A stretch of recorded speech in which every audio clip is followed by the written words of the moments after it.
Mics are on. All right, make sure your mics are down so people can hear you.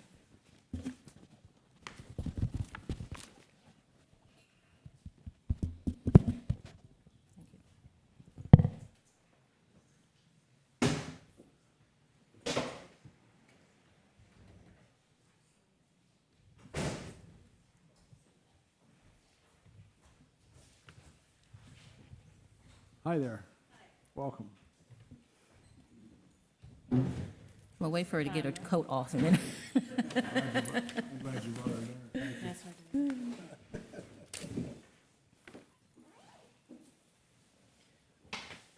Okay.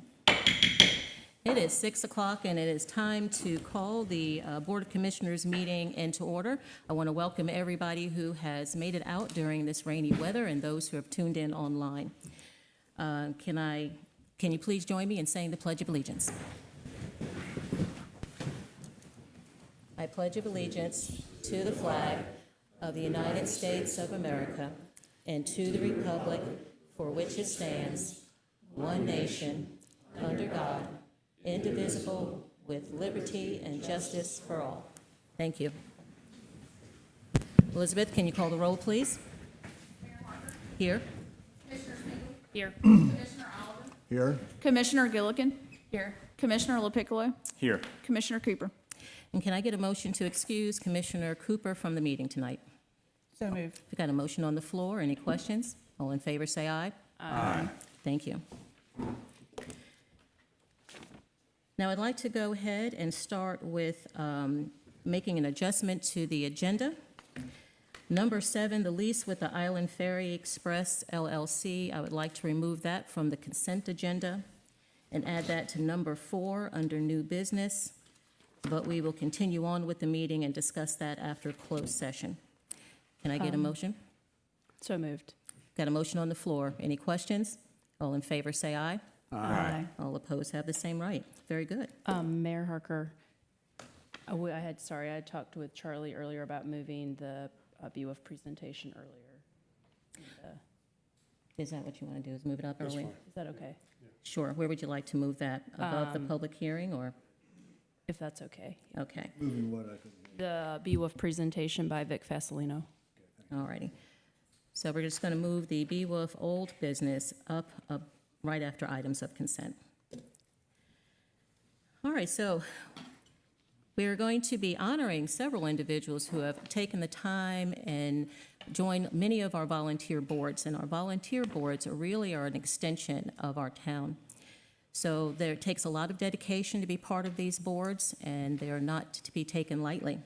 So volunteerism is part of the heart of our community, and it gives me great pleasure to thank those who have actually served on our board, volunteer boards. So I do have a few people. If you're present, I would like to have you come up and allow the board to go ahead and give you a certificate of appreciation. So we have Ms. Ann Carter for her dedicated service to the town of Beaufort and its citizens who served on the Board of Adjustment. She has also been our mayor and town commissioner, so she's got more than 20 years of service, but unfortunately, she's not here to join us today, and we will go ahead and get her certificate to her. Thank you.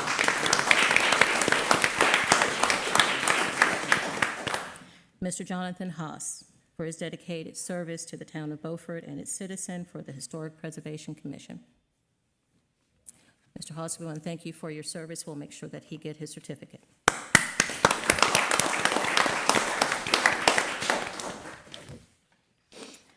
Tammy Hunsucker, for your dedicated service to the town of Beaufort and its citizen for the Historic Preservation Commission. Thank you for your service.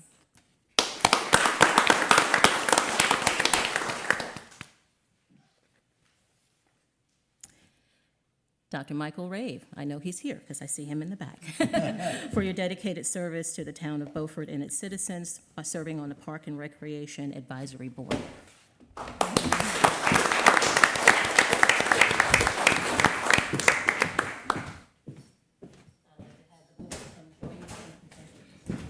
You don't have to come. I'll hang out here.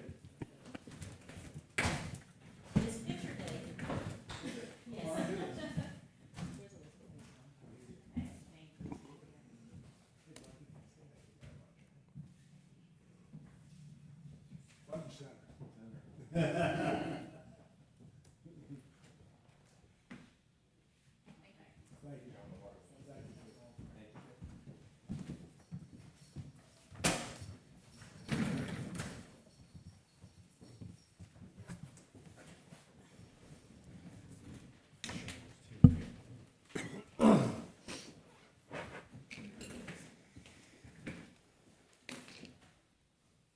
Barbara Frances Hickman. Hickman is not here, I didn't see her.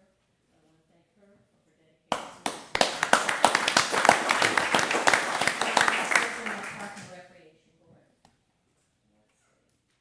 And Ms. Diane Wilhelm for her dedicated service of serving on the planning board. And I thank her, I didn't see her present.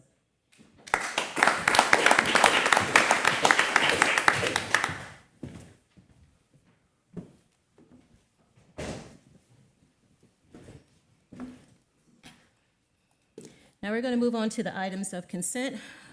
We have 6 items now. The meeting minutes from the January 27th and February 10th, the Wooden Boat Show event application, Lion Club Bridge Run for 2025 event application, the FY 2025 audit contract, pivot contract that was amended, and the North Carolina NC Byway resolution that has been asked for us to sign. So with those items of consent, can I get a motion to approve? So moved. Got a motion to approve those items of consent. Any questions? All in favor, say aye. Aye. Opposed, have the same right. Now we're going to move on to the BWOOF committee update. So we'll have Vic Fasolino to present, and then we can give a couple other updates after his presentation. Vic Fasolino is one of the members of our Beaufort Waterfront Operations and Finance Committee, and he gave a similar presentation to our BWOOF committee back in our February meeting.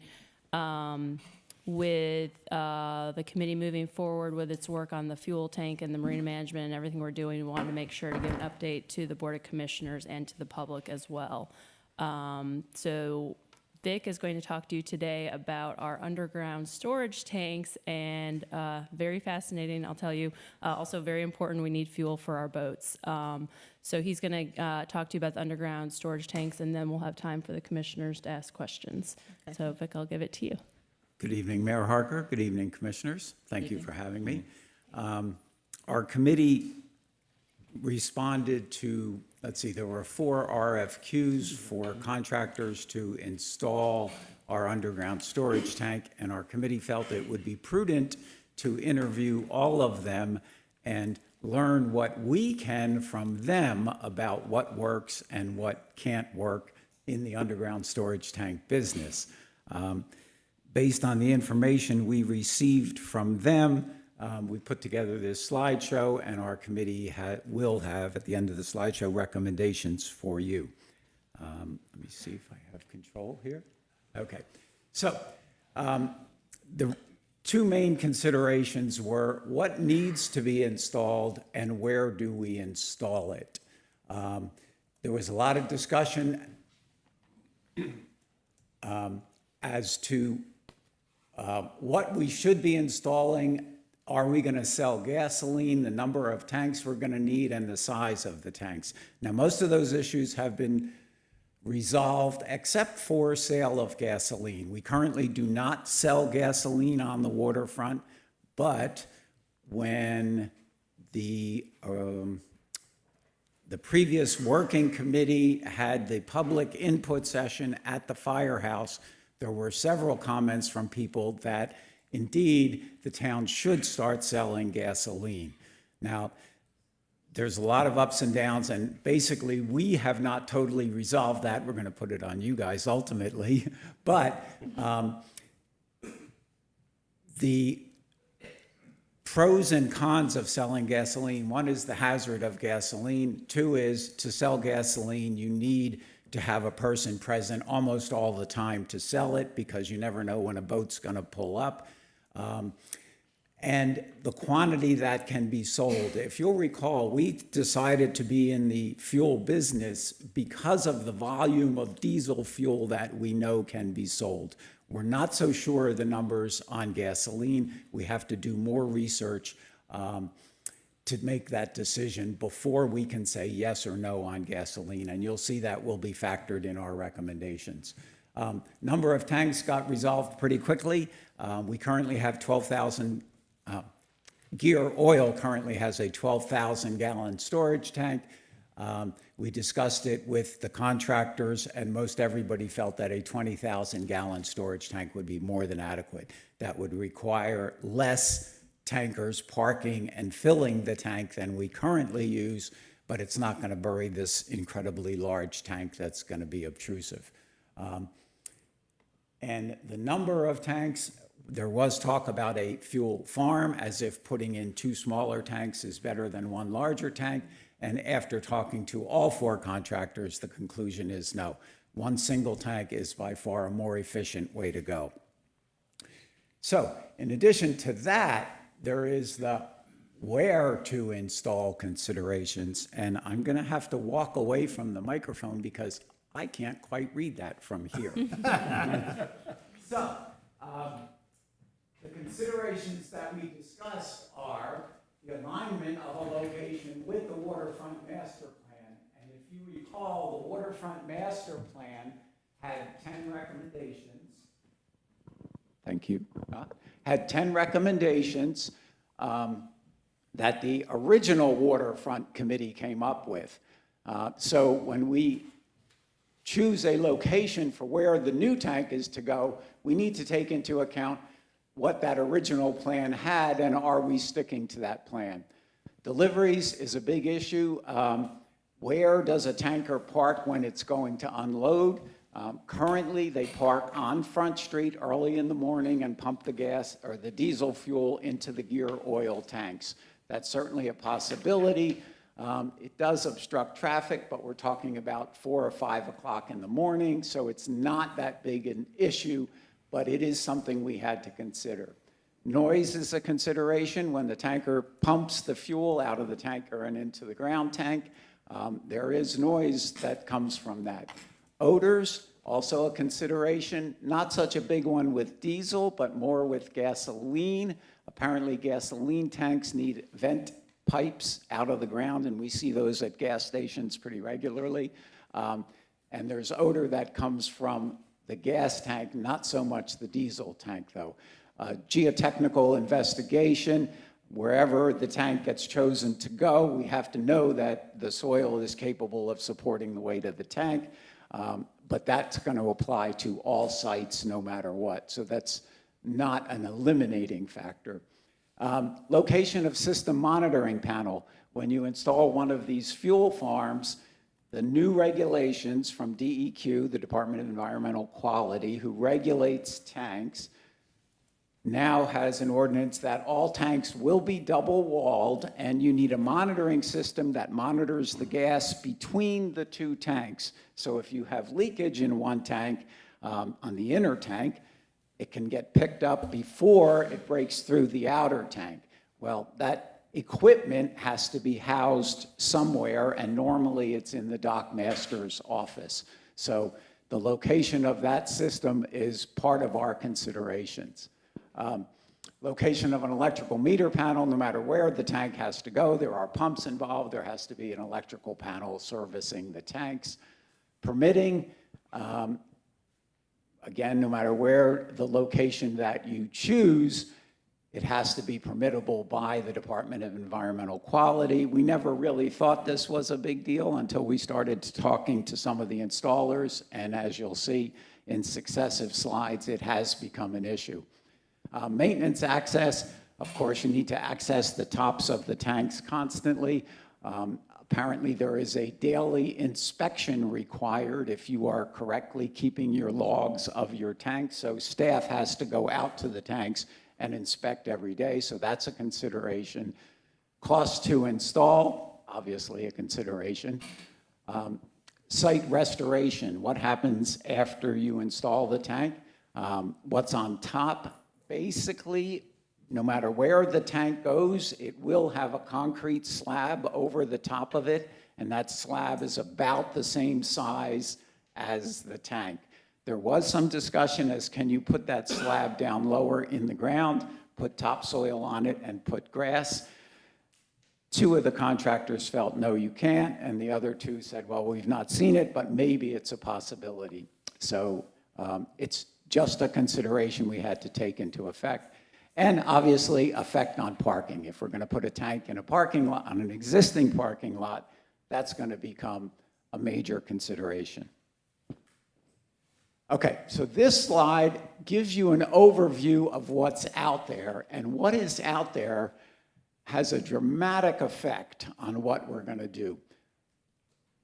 Let's see, in the middle of the red line, very near the 1.1A, that's the dock house. East parking lot is to the left, west parking lot is to the left above that, and east parking lot is to the right, a little bit below that. That red line represents a fuel line that's currently in place on top of the bulkhead. It's 800 feet long, it's a 2-inch galvanized line. We have been told by all the contractors that sooner or later that line has to be replaced. And it'll have to be replaced with a double wall fuel supply line that also has to have the vapor in between the 2 layers monitored. The 4 locations that we considered are west parking lot up at the top, east parking lot midway on the lower part of the red line, 611 Front Street. If you see that light teal blue line goes and makes a zigzag, that skinny little lot there, that's the property that the town acquired, 611 Front Street. And one of the considerations is putting the tanks in the front yard of 611 Front Street. Another site that was mentioned is Uri Park. Uri Park is that little green space that's in front of Town Hall.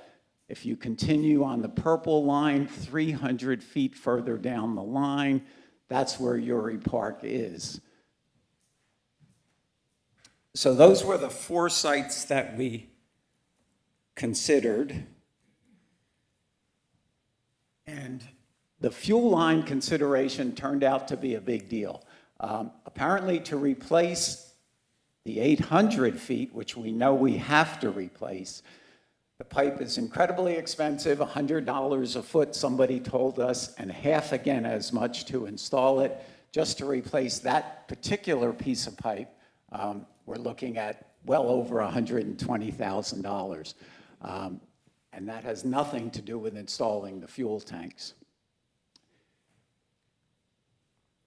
If we take the same considerations and put them in a column on the left, and then we consider the 4 locations on the right, what we need to do is weigh each of the considerations against the location, and we could create this giant matrix and give it a number, and we'd probably be here all night doing it that way.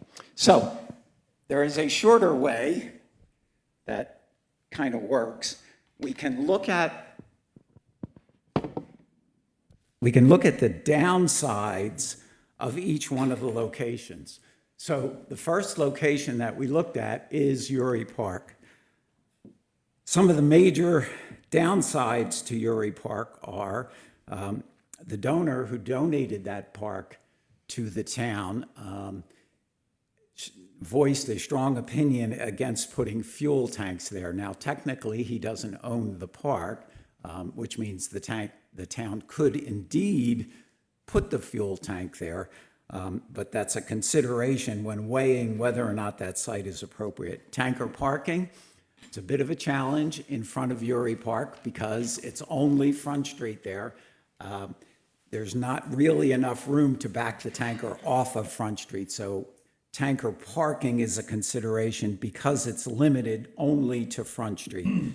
The monitoring panel, remember the monitoring panel goes in the harbor master's office. We are now, I think, 300, 650, 1,000 feet from the harbor master office in the Uri Park location. So that's an additional expense we would have to bear to get it there. Daily inspections could be done. It's a long walk from the harbor master office, but certainly could be done. Cost to install. The Uri Park site is let me see if I can back up a little bit there. Is 360 feet plus 300 feet. It's 660 feet from our existing fuel line. That would all have to be that very expensive double wall pipe to get down to Uri Park.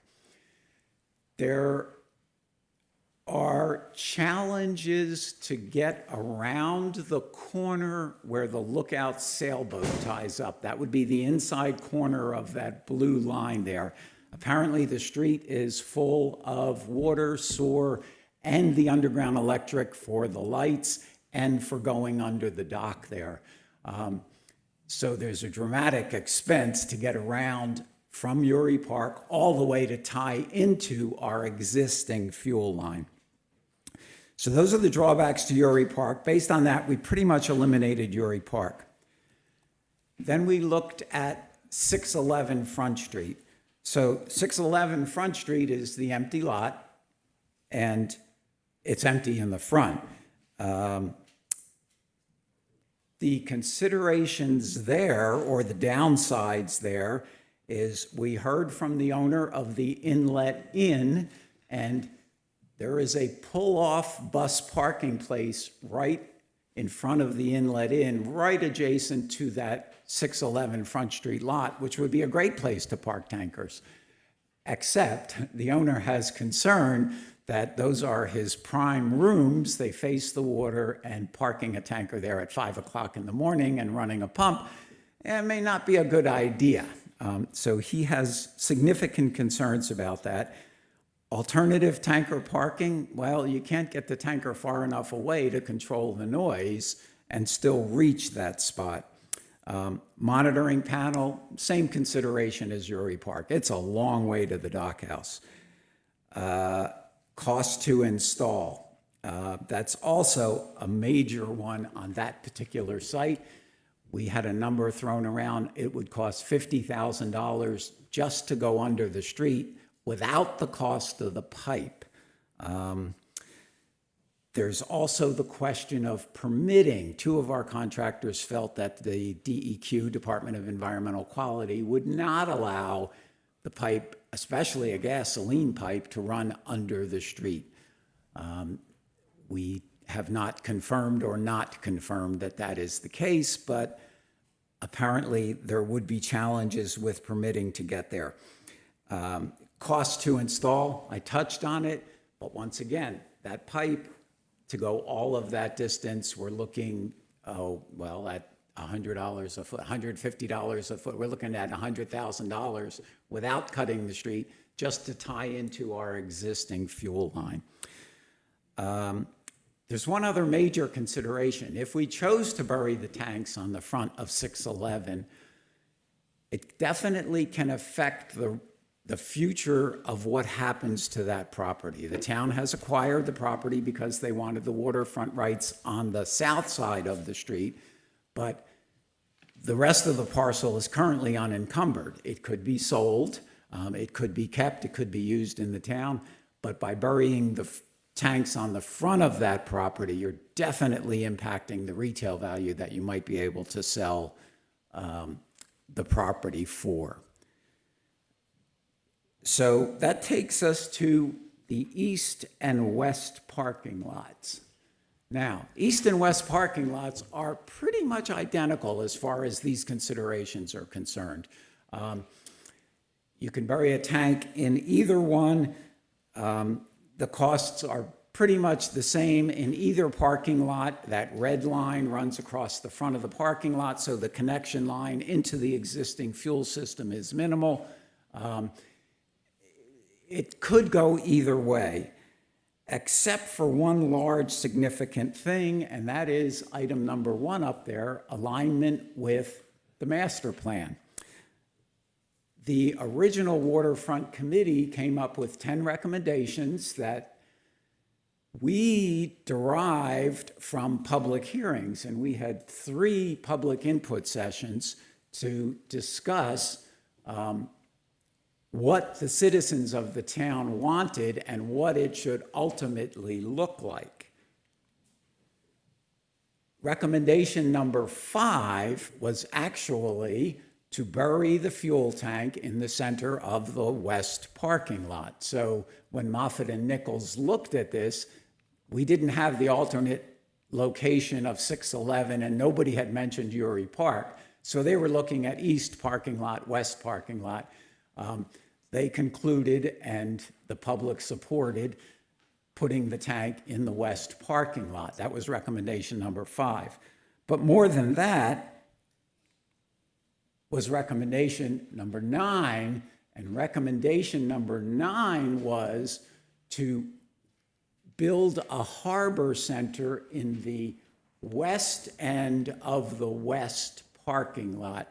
Now, let me try to explain this slide a little bit.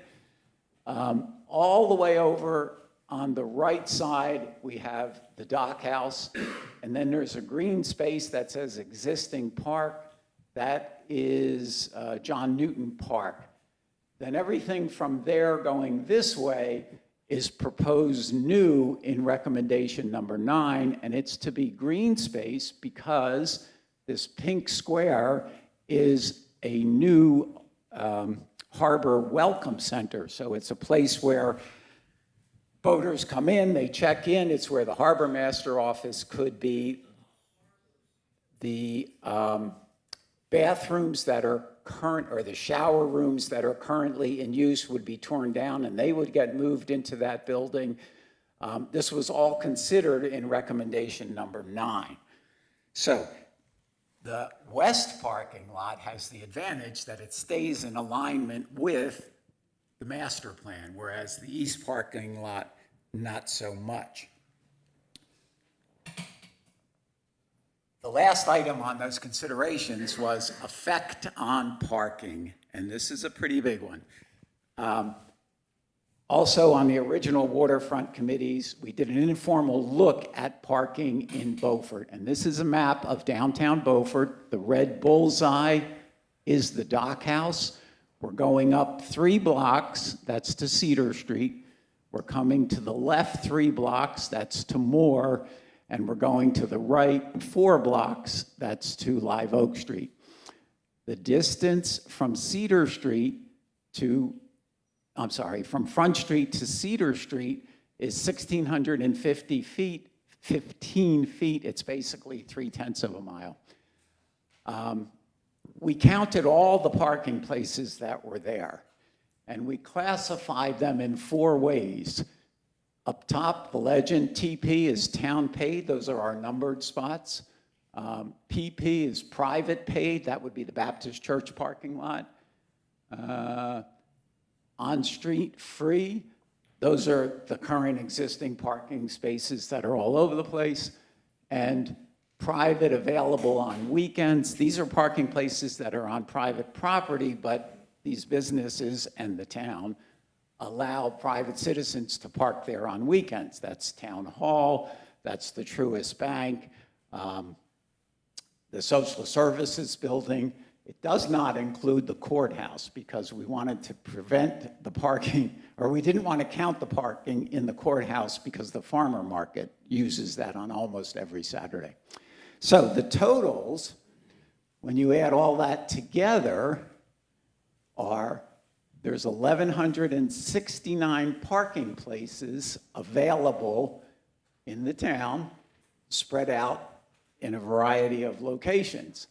Now, the west and the east parking lot each contain 26 parking places. So if we were to take up the entire west parking lot, we would lose 26 of our 1,169 parking places.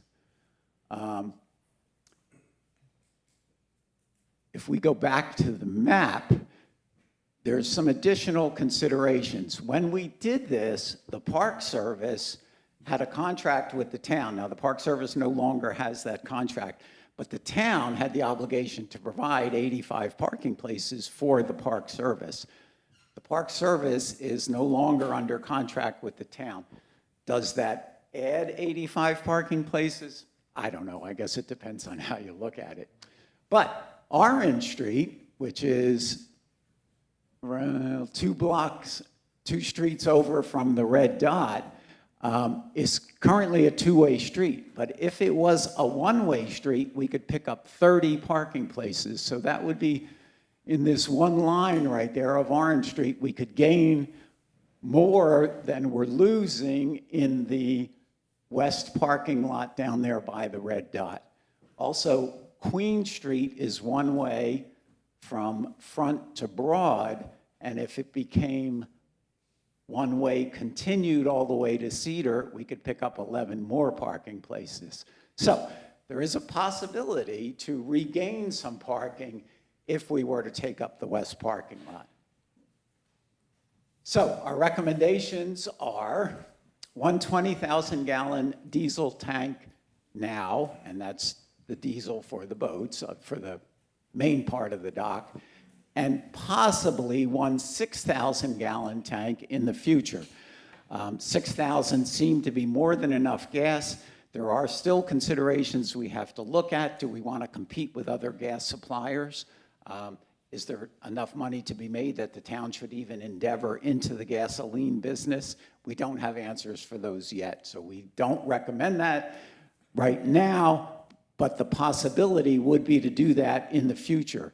That would mean we can have 2 separate locations. Diesel could go in the west parking lot, and, oh, I didn't talk about this. The east parking lot is closer to the east basin, and the master plan talks about reconfiguring the east basin so that day boaters can use it, and that's where the gas pump needs to be.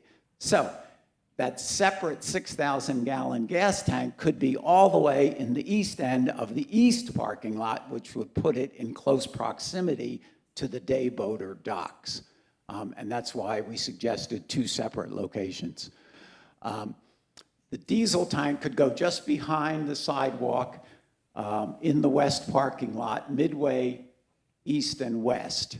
We'll take a look at that in 1 second. A question that's still outstanding, though, is after tank installation, the remainder of the west parking lot either becomes new green space or is repaved and restored to parking. Now, if it gets restored to parking, a couple of the parking places will be lost because the tanker has to fill those tanks, and he's going to have to, if he parks on Front Street, he has to pull his hose across and connect to the tank. So somewhere, some parking places will get lost.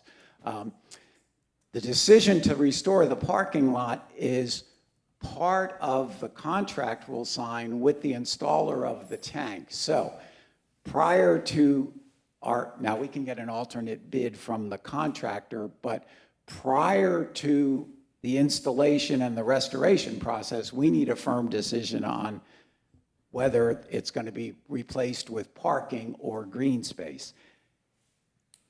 This is a representation of where the tank goes. That's approximately the correct size to scale if it goes in the west parking lot. There is the possibility of tanker parking in that green square all the way up to my right. That would be parking right on Front Street to fill the tank. Pretty much the situation we have today. If that is deemed to be too intrusive, then the curb could be cut and zigzagged back and back out, and then the tanker could park in that pink rectangle. Or as an alternative, you can park the tanker on top of the tank, so the tanker could back in where those double gray triangles are in the arrow, and he could actually back over the tank and fill the tank. But if you use that technique, you've wiped out all the parking, or you have to regulate the parking so that nobody's there when the tanker gets there. So that's our conclusion. West parking lot, that location, and a decision needs to be made on restoration. Thank you, Vic. Before we get to questions, I just want to also throw in the timeline a bit. So the town is taking over management of the dock starting next January 1, and so this process is occurring so that we have access to the fuel as well, and would likely occur December of this year, maybe January, February of next year. so that it's all in place for 2026. Yes, that's correct. And speaking of the timeline, there is a 20-week lead time to get a tank because tanks are custom made. So we're 5 months out just to get the tank. We're now in March, April, May, June, July, August, September. We're close to get to the end of the year, and that's why we would like to get a decision promptly if we can. I will say one more thing on the, if the decision is made to put the tanks in the west parking lot, and then the decision, like Vic said, what to do with the west parking lot. So we've heard we could repave and have the same number of parking spots available, except if, when the tanker may need to refuel, that could hopefully be at night. Or we could turn it into a green space, harbor center, as has been recommended by the previous Harbor and Waterway Committee. Commissioner Gillikin and I have talked somewhat. We went over this in some of our BWOF committee meetings, and in our BWOF committee meeting last week, we did talk about doing a community conversations for this dock process, and we're hoping to find a date and a place to host those next month in April. We do think that this is something we could receive feedback on from the community about how to restore the parking lot, and that seems to fit within this time frame too of the contract with who's putting in the fuel. So that was something that we had thought we could get feedback from the public about what to do with the west parking lot if that is the decision to put the fuel tanks there. Commissioner Gillikin, do you have anything to add? Sure, I think if we think it's appropriate, we could also ask the public again about the gas issue, if we're gonna get feedback about the green space. And Vic, one thing we didn't talk about, which I think we talked about with Charlie, was the initial recommendation was gas and diesel, but this hybrid divided tank would take even longer than 20 weeks to fabricate, and the cost really shot up. Yes. Rather than us being able to, Yes, that is certainly true, and it would require that very expensive line to now go the other direction from the west parking lot all the way down to the east basin. yeah, and so that's a little bit of history about how the committee came to the recommendation of pursuing the diesel first and the west lot, and then maybe pursuing an alternate bid for the gas and the east lot, so we know what we'll be working with, perhaps when we're seeking additional funding.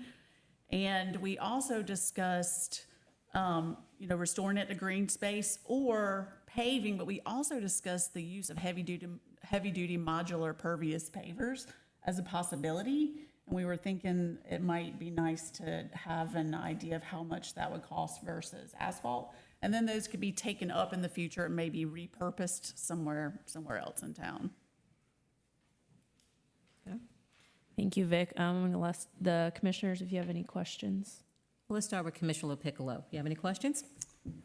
Yeah, I have a few questions. Well, thanks for the presentation. Sure. Very informative, really great details. Learned a lot from that and reinforced a lot of the things that I had thought about with this. I was curious regarding the east parking lot. If we did put a fuel tank in that east parking lot, how many spaces would that take up? So it wouldn't lose any parking places because you can park vehicles on top of the tank. So what we visioned was in the east parking lot, the tank goes in the ground, gets a concrete pad over it, and parking continues on top of the tank as normal, Okay. except for filling the tank, right? There has to be some place where the tanker can get to that fill collar in order to fill the tank. Maybe it would cost one parking place out of 26. There's 26 in that parking lot also.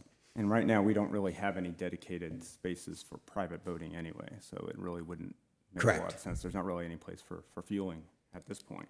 Correct. When you talk about the fueling of the diesel diesel space, have you talked to the fire department about the fire hydrant that's there and whether that needs to be relocated while it's parked? Is that a concern at all? You're talking about the fire hydrant that's in front of the west parking lot. Yes. That has a lot to do with what the final decision on how the tanker approaches the parking lot. If the tanker stays on Front Street, he can pull his hose to the tank inside the parking lot and fill, no problem. If we want to create that bump out so the tanker can get off of Front Street but not enter the parking lot, then that fire hydrant is an issue. There's also a water line, a sewer line there, and there's underground electric in there. It's not as easy as just simply pushing the curb back, but it could get the tanker off the street. Okay. Have we reached out to any of the fuel providers in the area? I guess even the one that's providing fuel for the Gear family right now? Yes, And do we know that specifically, they usually do develop, I've been downtown early in the morning, they usually do deliver at around 5:30 in the morning or so, that they would able to continue that delivery schedule? yes, yeah, that doesn't seem to be an issue at all. Good, Yeah. good. Yeah, we wouldn't want to have a lot of noise, definitely for our visitors at the Inland Ed. Are the tanks that are being made or designed, are they made in the US? Is that something that we can, Yes, that we know that, okay? Yes, So we yep. have firm costs on that right now? yeah, Okay. All right, thank you. Appreciate it. sure. Well, Commissioner Gilligan, I guess you have no questions, but I'll move on to Commissioner Oliver. I think the other thing I would touch on, in looking at the timing, is, and the gas situation, is that I think there are at least 7 or more facilities capable of providing gas, and I think you inventoried some of that as you looked at Portside and Moorhead and Gulf and Boathouse, et cetera. So I am in support of your report and the BWOF report on this. I think because of the options, and particularly the pavers and the possibility of this turning into a park in the future, I think my interest is mostly in the west parking lot. I also recognize that, you know, you may have to fight on Front Street for space with the Budweiser truck, but we do accommodate that now. I mean, it's not as big a change. I do think we have more capacity to deliver fuel at night hours when we don't have any competition with Budweiser or anybody else. So I think that is could be looked at. I think, so I guess I think I would say that my greatest interest is west parking lot, if possible, a pullout or a back end, but a way to try to get them off.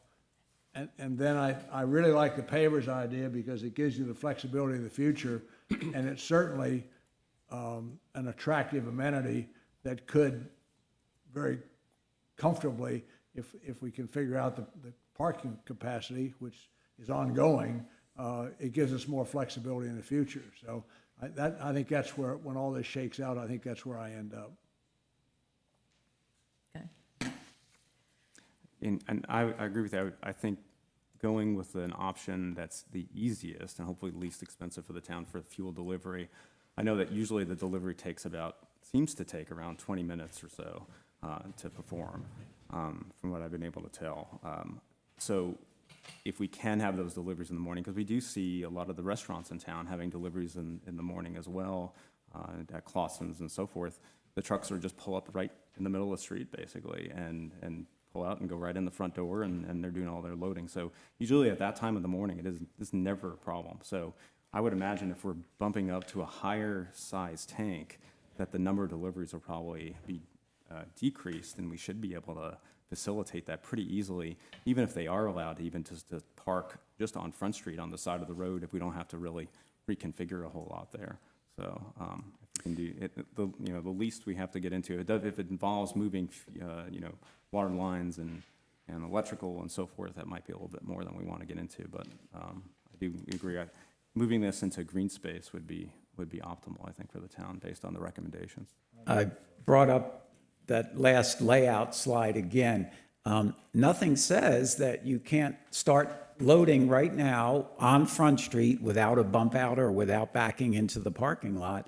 And down the road, if parking on Front Street is an issue, or there are complaints, or for whatever reason, the town decides, now this isn't working, you still could go to the, what color square is it? To the pink square, and then do the bump out. right? Because if the rest of the area ends up being a park, you're just taking up the edge of the park in order to get the tanker off of Front Street. So it may not have to be addressed right now. So it looks like there's a lot to cover, but Vic, you did an amazing job. Well, thank you. Yeah, very, very good presentation, a lot of good detailed information.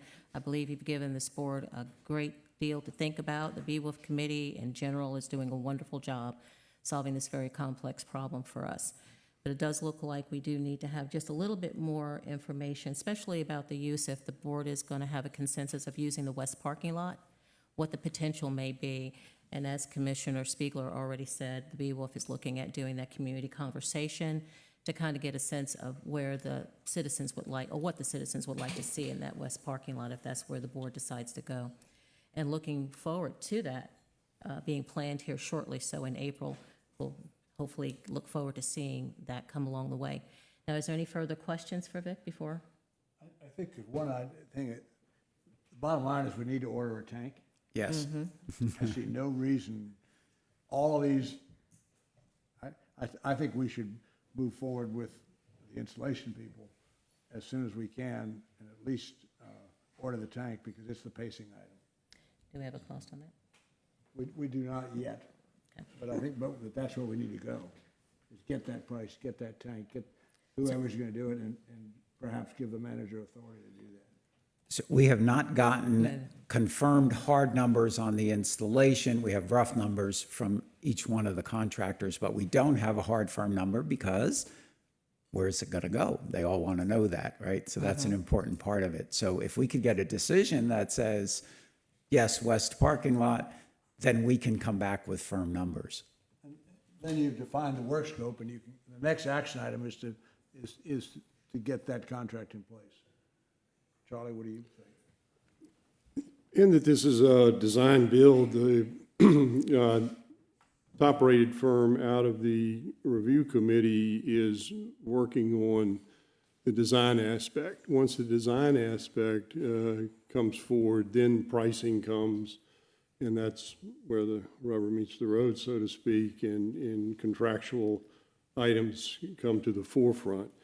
In an initial on-site meeting with IPS, ISP, their thought was on the 20,000 gallons that we actually do two 10,000-gallon tanks end to end, which is a shallower dig, but gets you the 20,000 gallons that is desired.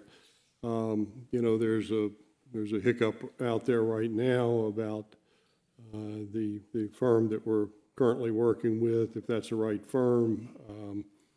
So that's a discussion I think that need to go back with Commissioner Gillikin and Spiegler and the other members of the BWOF committee and talk about that. I do not think it's an item, because we do not have a contract, and I'll lean on the town attorney, that we could go into a closed session and debate this. But, we have incurred a few costs right now with one firm, and, there's nothing to prohibit us from moving to a different firm, but we need to get that straight real quick. So there's more to do other than just say, let's go get a tanker. So there's a process in which we need to follow and make sure that we do it correctly before we get to that point. But please remember that we went out on a design build. So what's happening right now is design. Whether or not, once it's designed, of course, that design is not our property unless the contract is written such.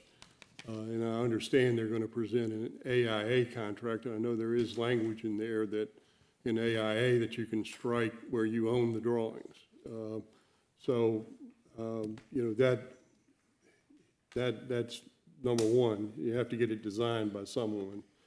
Meanwhile, while they're designing it, they can be ordering tanks. The design and such will go through a development plan, through Mr. Garner, Ms. Eitner, and be reviewed by those in other departments, including the fire department, to make sure that this project meets the standards that it needs to meet for construction.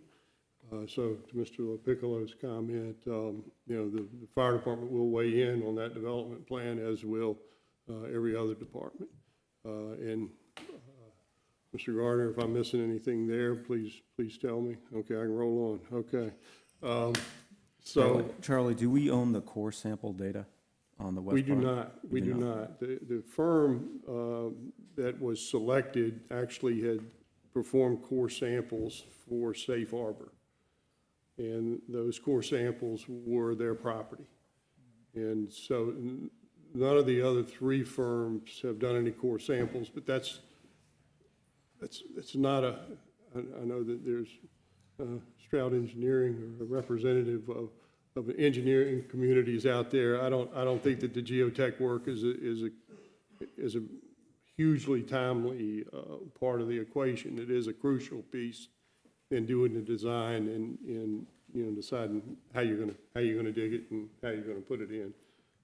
We know we're gonna have water table issues just because, but the main thing is, to pick a course. We're on a course now, but if we need to pick a new course, we need to talk about that and come to some decision there.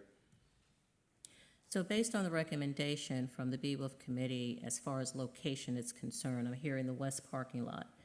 Would it be prudent for this board to give you or approve a location that will allow for you to deal with the design and build, because you'll know where it's going to be going? We just don't know exactly how it's going to flush out, whether you want to continue to use parking lot or green space. That's something that could be flushed out a little bit later. But would that get the ball rolling? So, I think because we are, the west parking lot for diesel tanks, and I think the alt bid for gas tanks in the future. okay.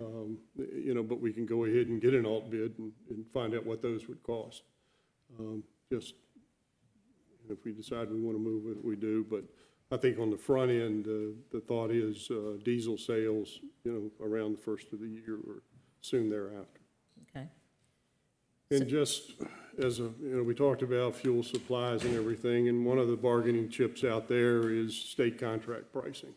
And I've already looked into state contract pricing. There are two haulers that service Carteret County, and one services dumps up to 6,000 gallons, and the other services in excess of 6,000. So not to say we end up with state contract pricing, but it is always a good bargaining chip when you go to try to get a fuel price. So just to let you know that there is, such a thing out there for fuel under state contracts. Mr. Chairman, can I make a motion then? Yes. Okay.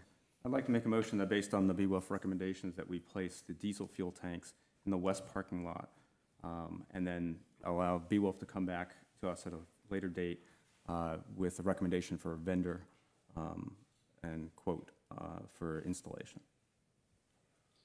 Sounds good to me. We've got a motion on the floor. Any questions? All in favor, say aye. Aye. Okay. Well, that was good. I think we're going to be heading in the right direction. So before I move on to the public hearing, I want to recognize a distinguished guest that we have in the audience today, Mr. Matt Zapp, who's going to be our new town manager. Would you mind standing up so everybody can see you?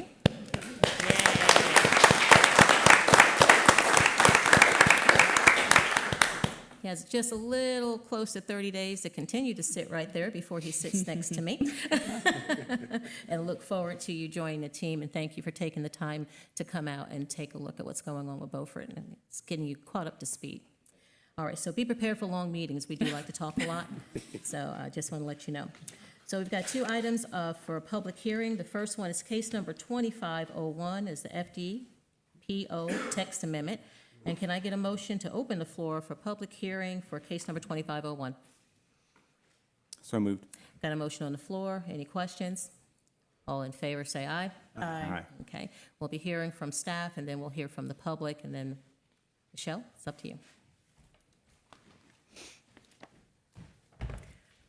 Good afternoon. Tonight, I'm bringing to you a staff-initiated text amendment. So the flood damage prevention ordinance is the only ordinance that's separate from our LDO right now that's going to be integrated as part of the UDO.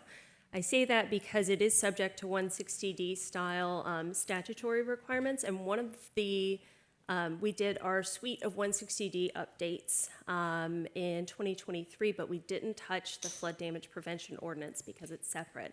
One of the things that 160D allows us to adopt is language that automatically adopts updated flood maps. So whenever the state and the feds update our flood maps, it would automatically do that update. Prior to that, we would have to do a text amendment every time there were updated flood maps. So currently our language is that we have 2003 flood maps. And so when the maps change in the future, when we're not entirely sure yet, we're still in the appeal process on our panels, but we would have to come back to you every time they update and come get new text amendments for those new maps. With this language that 160D authorizes us to have, we would be moving forward with those newly effective maps when they're made available from the state agency. We reviewed this with the planning board in their February meeting. We had unanimous approval. So we hope to move forward with this updated language. It's a little bit more housekeeping in nature. It doesn't change any of our policies or anything. It just allows a little bit more fluidity with flood map updates in the future. Well, thank you, Michelle. Commissioner LaPiccolo, do you have any questions? No questions. Thank you. Commissioner Gilligan? No questions. Thank you. Commissioner Oliver? No questions, thank you. Commissioner Spiegler? No question. Thank you, Thank you. Michelle. I do have one question for you, Michelle. Yes, ma'am. Throughout the red line, there is a statement that says special flood hazard area, and you're using the initials for that. Is there any way that you can put in parentheses what those initial means? Because everything else has it. Yes, I can elaborate, and usually earlier in the paragraph, we would have the spelled out version of it. Right. And then later SFHA, but I can have it spelled out. That's no problem. It's done that way with everything but that one. Okay. Okay. All right. Thank you. What? All righty. So now that we have no further questions for Michelle, this is time for the public to make any comments that they may wish about case number 2501. We need to open this to public comment. This is a public, I'm opening it right now to the public to come and make a comment. We don't have to, do we have to make a motion to open? No, it's already been open. Okay. Yes. All right, seeing that there's no one in the public that wishes to make a comment, can I get a motion to close public hearing? So moved. Got a motion to close public hearing. All in favor, say aye. Aye. Thank you. When it comes to the case of 2501, what is the pleasure of the board? I'd like to make a motion that we approve case number 25-01 to amend the flood damage prevention ordinance as proposed. Thank you. We've got a motion on the floor. Any questions? All in favor, say aye. Aye. Thank you. Now we're going to move on to case 2504. This is 1113 Live Oak rezoning from R8 to RS5. Can I get a motion to open the floor for public hearing? Since I missed the last one, Yeah, okay. I'll make a motion to open this. I was sleeping so soundly before you woke me up. All right, it's time to wake up. All right, we got a motion on the floor. Any questions? All in favor, say aye. Aye. Okay, thank you. This is a property owner-initiated rezoning for property on Live Oak. Mr. Terry Allen has applied for the rezoning of his property at 1113 Live Oak Street. This requested rezoning is from the current R8, which is the residential medium-density district, to the RS5, which is the residential single-family 5 development district. The application materials are included in the agenda packet for reference, along with staff's report and maps. This property is within the suburban residential future land use classification. This allows for 1 to 3 dwelling units per acre of primarily single-family detached residential use, which is consistent with the subject property.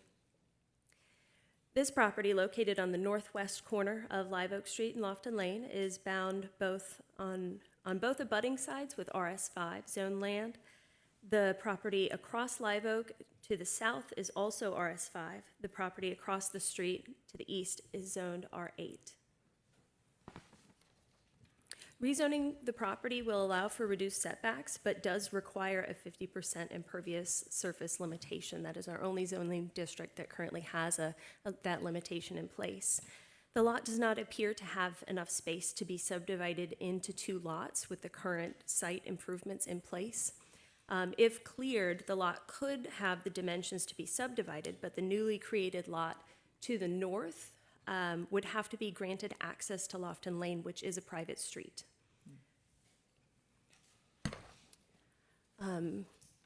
The property owner is present tonight. If the board has any other questions for staff, or if you'd like to speak with Mr. Allen prior to public comment.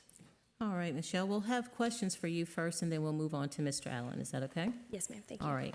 Commissioner Piccolo, you have any questions for Michelle? Yeah, I just have a question regarding if the plot was subdivided at some point. Do we have any paperwork on file from Lofton Lane for the homeowners association? Or if there is an association that governs that road? Because currently it's a dirt road or a gravel road, right? I don't have anything for an HOA on Lofton Lane. We've spoken with Lofton Lane property owners before on another property that borders Lofton Lane but does not have access on it.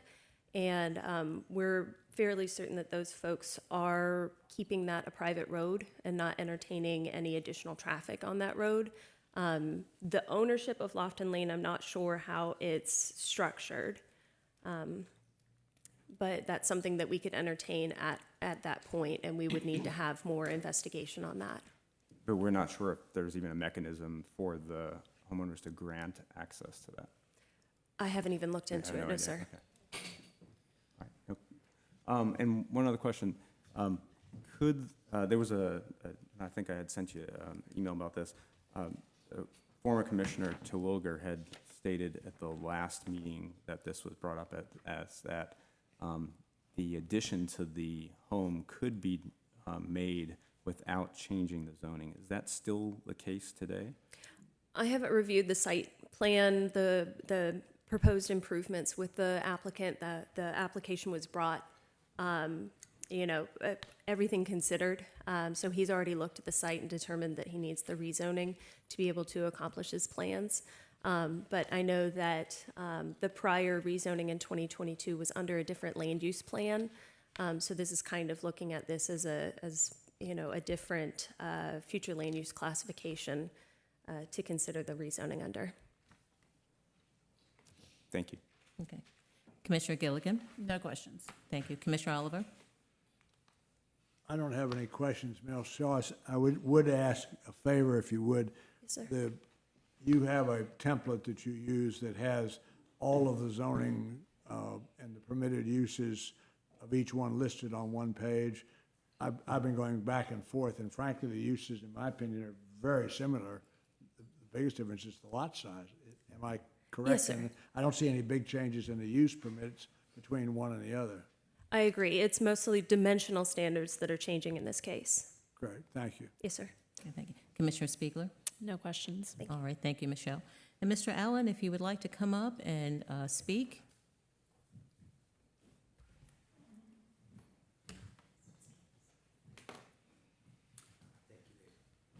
Hello, how are you? Hi.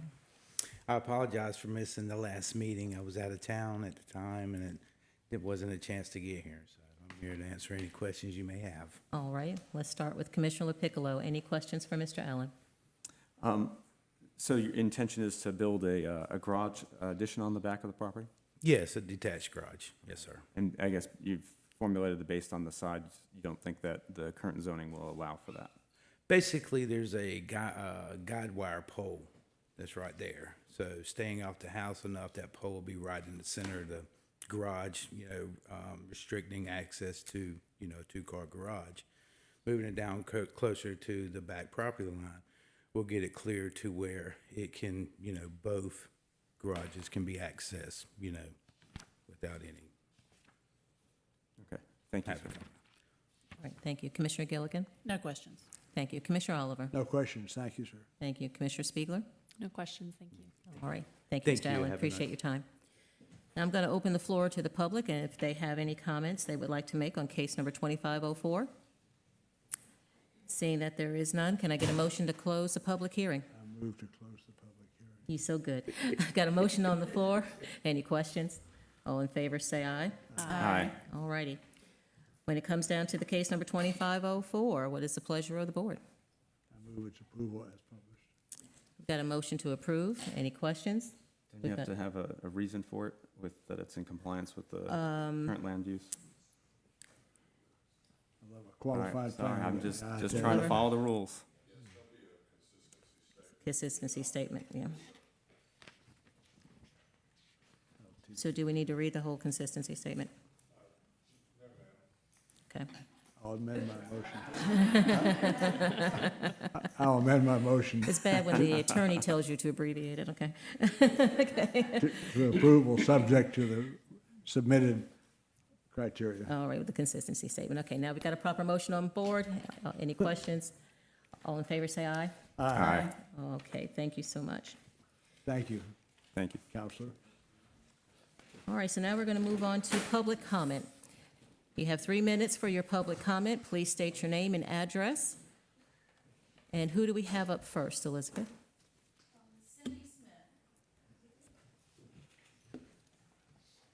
New clock. I'm impressed. It's a shot clock. Good evening, Mayor and Commissioners. My name is Cindy K. Smith. I'm a longtime resident of Beaufort. I'm a photographer, but most importantly, I'm a naturalist and a tour guide that utilizes Island Express ferry services. And I'm here to speak on why I believe that their presence on the waterfront as now is so important, and to implore that the town renews their lease. As stated in the paperwork for the agenda on the lease agreement and such, I was reading where the ferry service has attracted, of this past season, 54,000 visitors. They're individuals from all walks of life. I've seen them. They're from all over the country, all over the world. They're students, elderly, shell collectors, horse enthusiasts, tourists, and they're all looking for that rare opportunity to visit an island that would otherwise only be accessible by personal watercraft, which not many visitors bring with them when they travel. Schools from around the state come on field trips. They learn about nature. They immerse themselves in the environment.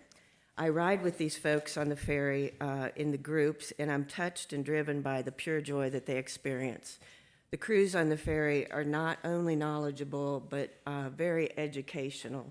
And they share their experiences, they share the info, they share the history of Beaufort. They point out things on Front Street as we drive by. So the fact of seeing the waterfront from that angle becomes very personal to everyone. And it's not something that everybody can see. They also, in addition, speak of the wildlife. They speak of the businesses, the restaurants, the shops, all of the great stores that we have to offer downtown. And when they return, I can guarantee you they're usually famished. They want to eat, they want sustenance, or they want a souvenir that will commemorate that time that they spent that's so special. So let's go back to that number of 54,000 people. I'd like to say if every person spent $1, we all know that would be 54,000, but we can all admit there's nothing you can buy for $1 anymore.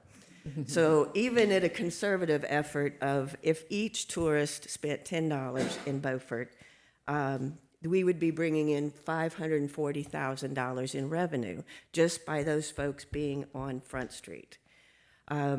But then that's not realistic either, if anybody's been shopping or gone out to eat lately. So I'm going to just level it at $20, okay? $20 for 54,000 people comes into a revenue of $1,080,000 that these folks are bringing in because they go on a tour and because they go on to it on Front Street. It's like Christmas. You can feel the enthusiasm. You can feel the excitement. And speaking of the money, Ms. Smith, yes, your 3 minutes are they're getting up. close. I'm Yes. sorry. Okay. Okay, Did you thank want to you. wrap it up? Okay, I can wrap it up. I better. NBC has recently done a special on the Shackelford Bank horses, and it has just instilled more and more enthusiasm, and we're going to see that. So those 54,000 are going to grow, and with it, so can the businesses in Beaufort. These are the folks who they work their butts off during the season, but they have to deal with dryness during the off-season, and these are our people. So let's not make it unattainable for all walks of life to be able to access the ferry. Okay, Thank you. Thank you so much. And I think that documentary you're talking about is The Americas that's been released? Yes, very good. All right, who do you have next? Ms. Owen. Once again, you'll have 3 minutes. Please state your name and address. Hi, my name is Julie Owens. I live at 357 Wayland Court in Gloucester. I have long family ties to this county. My family has been here for centuries. And part of why I think losing Island Express Ferry on Front Street would be very detrimental, because people have traditions, whether they live here or not. We have families that come back year after year who come specifically to enjoy Front Street. They go out on the ferry in the morning, they come back, they go to one of the local hotels, they get cleaned up, and then they ask, hey, where's a good place for lunch? What shops do I need to see? What historical sites have I not been to? And they ask us all of these questions, and we very happily and gratefully share this information with them, because this is our history, this is our space, and we want to preserve it, and the only way to preserve it is to share it. And if we don't share it with the people, the 54,000 who come, then we're going to lose it. And I think keeping the ferry on Front Street does more than just bring an economy, which is very important, because like Cindy said, during the off season, you know how dead this area is. So we need to get everybody here during the season so they can enjoy the beauty of it, so that they do come back in the winter, because they enjoyed it so much. They want to see the other seasons that we provide. We also, like I said, have the traditions, the families that come year after year. We have the school groups that come, local school groups, even some from across the country that have never seen the ocean, who have never seen the wild horses, and just that joy and excitement that they see when they get to go on the boat, and when they come back, they're so excited. They're just dumbstruck with how to express themselves. Even the tiniest broken shell that they can bring from Shackelford is something that they've never experienced before. So taking this from Front Street takes away jobs, it takes away memories, it takes away traditions. So leaving it on Front Street is vitally important, not only to our community, but to, again, share that education and that history that we have so long had and have enjoyed. Thank you, Ms. Owens.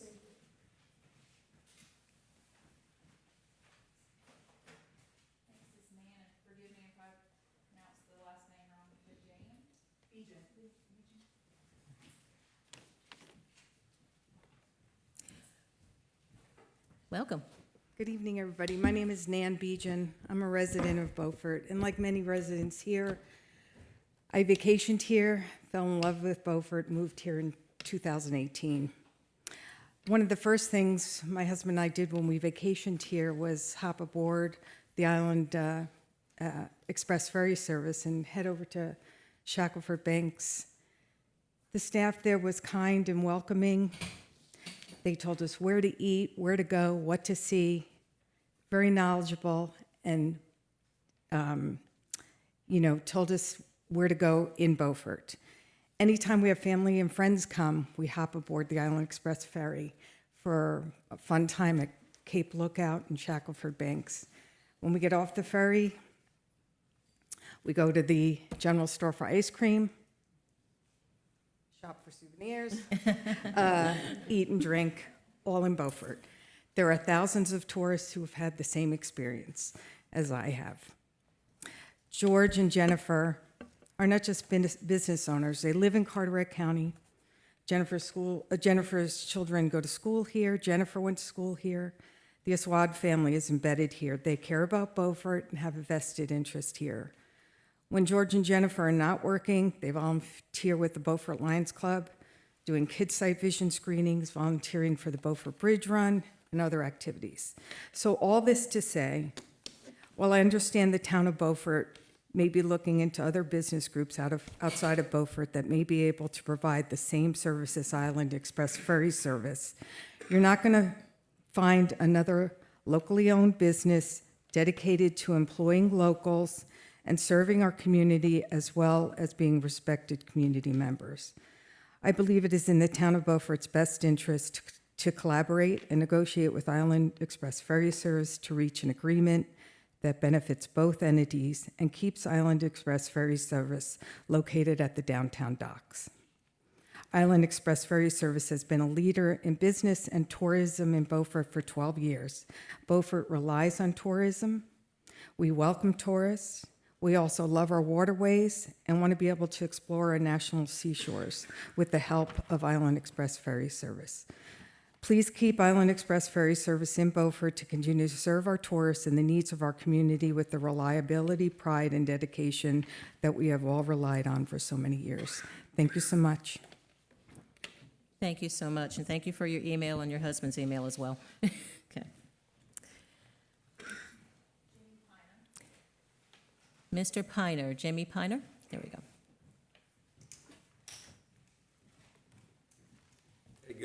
Good evening, ladies and gentlemen. My name is Jimmy Piner. I'm actually one of the captains on Island Express Service. And I just wanted to tell you what it is, what we see from the boat. These families come on board, they're excited, they're ready to go. They want an adventure. They're not going to find that in a mall somewhere. When they get on the boat, we encourage them to put their cell phones away, only for pictures. You're getting an opportunity here to witness something. If we're going out the harbor, we see dolphins. We shut the motors down, tell them to listen. The dolphins come up, they blow. They'll never forget it, ever. We go out, we show them the horses, we show them the lighthouse. We tell our history of Beaufort. I was born and raised here. I've been on these waters all my life. My mother was a historian. She was an editor for Kay Salter's books. You've probably seen The 15th Summer, 16th Summer. My father owned the tugboats in Moorhead. What Beaufort has here is a lot of history, and we answer a lot of questions on these boats. We promote every single business on our waterfront. Beaufort is a thriving city. I just traveled across country, and we went through some towns. These towns were once thriving also, but they aren't anymore. They're dead. We need to keep this ferry operational. To lose this ferry could be detrimental in a step for other businesses possibly going out of business. I hope that isn't so. This history needs to be told. It needs to be kept going. We tell this history. We can talk about it up here on the mainland, but when we go out and show them, that's a different story. They will not forget it. The Atlantic Beach used to be thriving. Atlantic Beach is dead now. The only thing left there now is one pier for a family to go to, and that's only one condo away from disappearing. We don't need to start that here. We need to keep this history going, these lives going, these jobs going. Every member that works for this, every captain is passionate about this, every deckhand, every person that works for this company backs us. If we have something that comes up during the day, we make a phone call. It's handled right then, usually before we get back to the dock. This is a top-notch company. This needs to be kept running. There's a lot that we can show these people, these teenagers and other people. I don't know if anybody realizes it or not. I had a group about 2 years ago, and I think they were from England, Beaufort, England, if I'm not mistaken.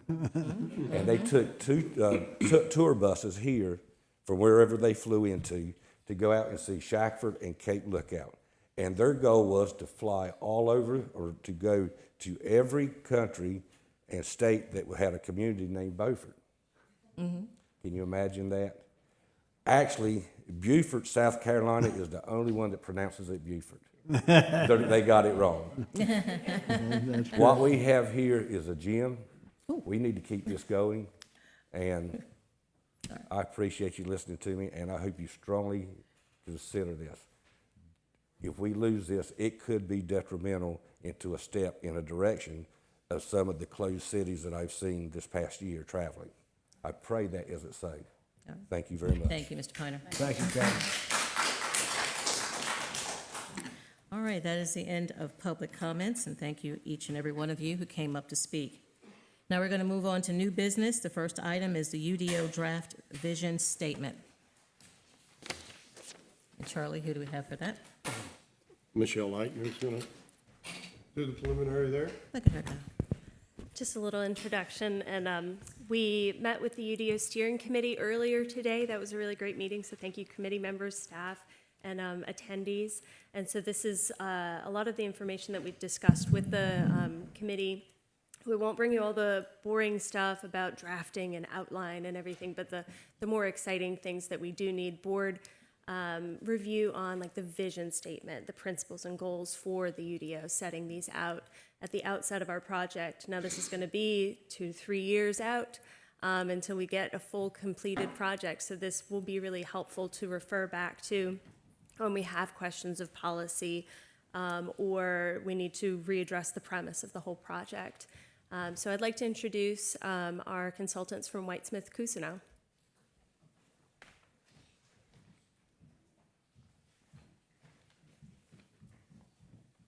Thank you, Michelle.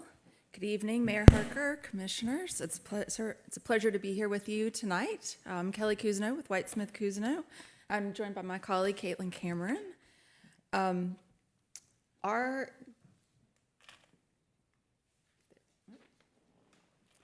Our goal for our conversation tonight is to receive any additional feedback that you all have on the draft vision statement, guiding principles, and goals for the new Unified Development Ordinance. And at the very end, I'll give a quick overview of what our next steps are. Just to, as a little bit of a reminder, or for folks in the audience who don't know where this is coming from, we completed phase 1 of the UDO project in December, and that was the codes assessment. And during some of the community outreach that we conducted over the summer, we heard from some folks that they believe the UDO drafting effort should start with an articulation of the town's vision for growth, sort of expanding on what's in the CAMA plan. And so the board decided to begin phase 2, the drafting phase, with the development of a vision statement to guide the drafting process. And as Michelle mentioned, this is really intended as sort of a touchstone for everyone who's participating in the process to come back to as we're drafting the UDO. And as you all are kind of making decisions, because we'll present on certain topics, we'll present different approaches for consideration by the steering committee, by the Board of Commissioners, and we're hopeful that this will help guide that decision-making. So Michelle did provide this document to you all maybe last week, I think, and so we received input from Mayor Harker and Commissioner Spiegler, and you'll see that reflected on a couple of the slides. We also met with the UDO Steering Committee this morning, and on this particular slide with the vision statement, you'll see some changes that they developed during the conversation in that meeting. And I know Commissioner LaPiccolo, you kind of had maybe some refined thinking after the meeting. But I'll just read this to you all. A future, as proposed for revision by the committee, it's a future that reflects the history and potential of Beaufort's neighborhoods and our thriving natural resources and community. So I think what I'll do, if it's okay with y'all, is just sort of stop on each slide. I'll kind of go through what's on each slide and then stop and see if there's any input or questions. Okay, how many slides do you have? Less than 10. Okay, all right, just wanted to make sure. Okay, Commissioner Piccolo, any comments about this particular slide? Yeah, when we sat together today and went over this, it was kind of hodgepodge. And it's always difficult when multiple people are trying to construct one sentence together. So I had put together another, I have a couple different ones that maybe we can kind of pass around and look at, and if everyone feels like that's maybe best, then we can agree on that or wordsmith that together. But I think we could probably improve on that one a little bit more. Okay. Commissioner Gilligan? I brought up the edit that you see there, and I was able to briefly view the additional edits that Commissioner LaPiccolo is proposing. And I think all three, including that one, have the same spirit and meaning. So I'm okay trusting the wordsmithing to happen behind the scenes, but the two that John came up with are the same spirit and meaning as that. They just they flow better. Okay. Did you want to share what that is? Sure. So I have one that says, "A future that honors the history and potential of Beaufort's neighborhoods while celebrating its thriving natural resources and strong community." And then I have a future of thoughtful, sustainable growth that honors the history and potential of Beaufort's neighborhoods while preserving its natural resources and strengthening its community. So, two very similar. One includes growth. So maybe we can kind of decide on those. I like the first one, celebrating, but that's just me. All right, any further comments, Commissioner Gilligan? Okay, thank you. Commissioner Oliver? I have no comment on that paragraph. All righty, and Commissioner Spiegler? I think it looks good, thank you. All righty. I guess if we have any further edits on that one, we'll just send those to you, and do we come back, or how do you want to do this? So based on the input we received this morning from the steering committee and whatever input we received from you all, we will revise the vision, the principles, and the goals, and can send that back to you all for a final look. Okay, all right. We'll do that. Next slide. All right. So this gets into the principles guiding development of the UDO.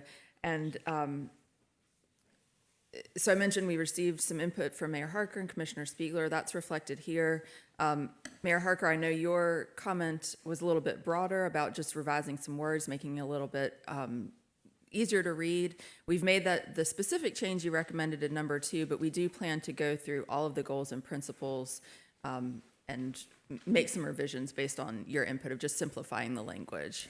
Now, if you want me to send you suggestions, I could definitely do that, but I knew that the committee was going to be meeting on the 10th, and I didn't want to interfere in that process to see how that went, but I would be more than happy to send some of those as well.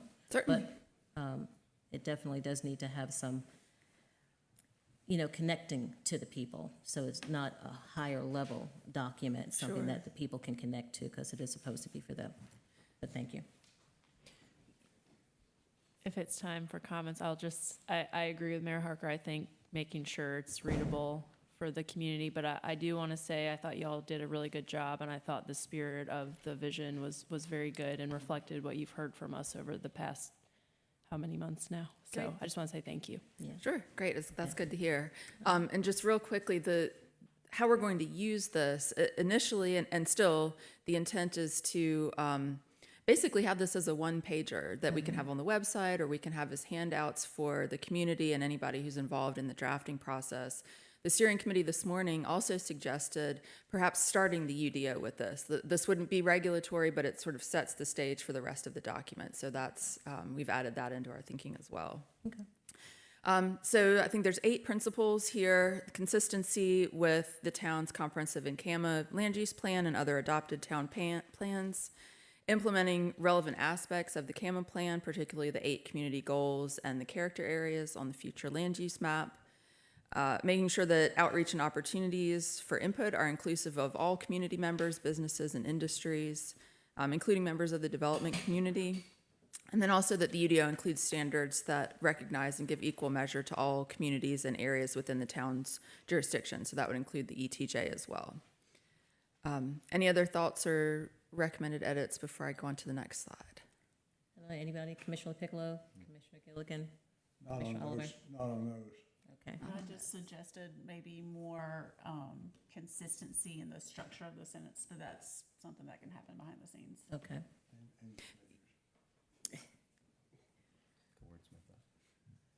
Yep, and I think, and I apologize, Commissioner Gilligan, I meant to mention that as well as sort of an overarching comment for both the principles and the goals, is to just make the sentence structure consistent. And Commissioner LaPiccolo, you had also suggested just being aware of the economic impact of new regulations. So as we're making some of these revisions, we'll kind of fold that into our thinking as well. The next four, discussions and opportunities for participation into the UDO drafting process reflect minority representation consistent with the town's demographics, that all of the standards in the UDO are consistent with the town's authority under state law, that policy options and standards generate community support and balance multiple aspects relevant to each subject area. So I mentioned to the steering committee this morning, we're not going to get consensus on everything, but we're shooting for a good compromise so that there is generally community support for the UDO and any new standards that are proposed. And finally, that the UDO, the final adopted document, is in a format that's readily accessible to all users, both in print and online. Any questions about that slide? Commissioner LaPiccolo? Thank you. Commissioner Gilligan? None. Commissioner Oliver? Not that slide. Okay, thank you. I have a feeling a slide's coming up. And Commissioner Spiegler? No questions. Thank you. Okay, great. So moving on to goals for the town's UDO. And an overarching comment we heard from Commissioner Gilligan this morning was for these in particular to be more action-oriented. So we'll plan to revise these with verbs at the beginning of each sentence here.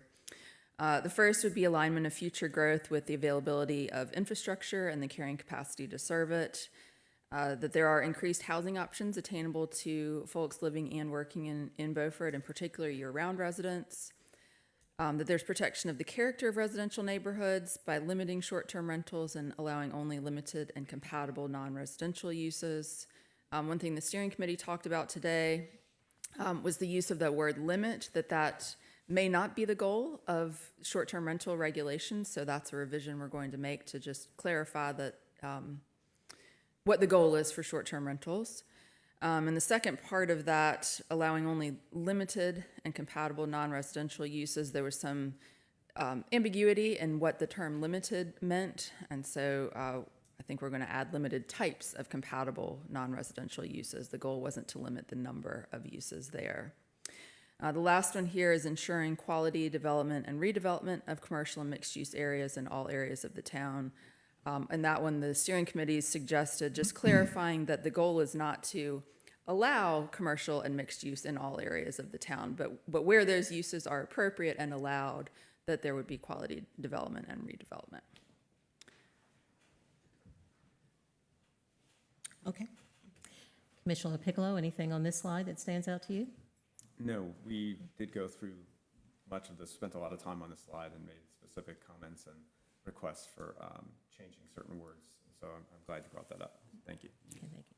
Commissioner Gilligan? No further comments. Thank you. Commissioner Oliver? I've got comments on 1 and 4.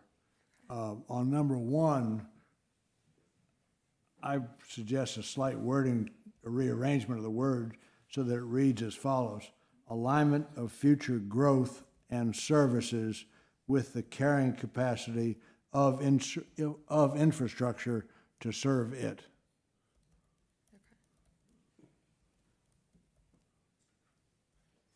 Got it? And on number 4, I think that should be tied to code rather than ensuring quality development, blah, blah, blah. I think that should be code controlled rather than undescribed.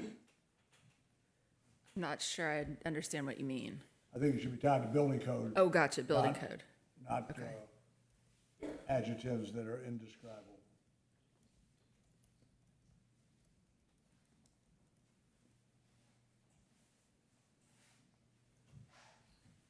Okay. All right, Commissioner Spiegler. Well, I think I will build off of Commissioner Oliver's comment for number 1. I don't remember exactly how he worded it, but I think he's on the right track, and I might further define infrastructure to be both natural and built infrastructure, if that makes sense in how he worded it, if that could be included too. Is the word infrastructure defined anywhere? Because we get the next page, I'm going to ask that question.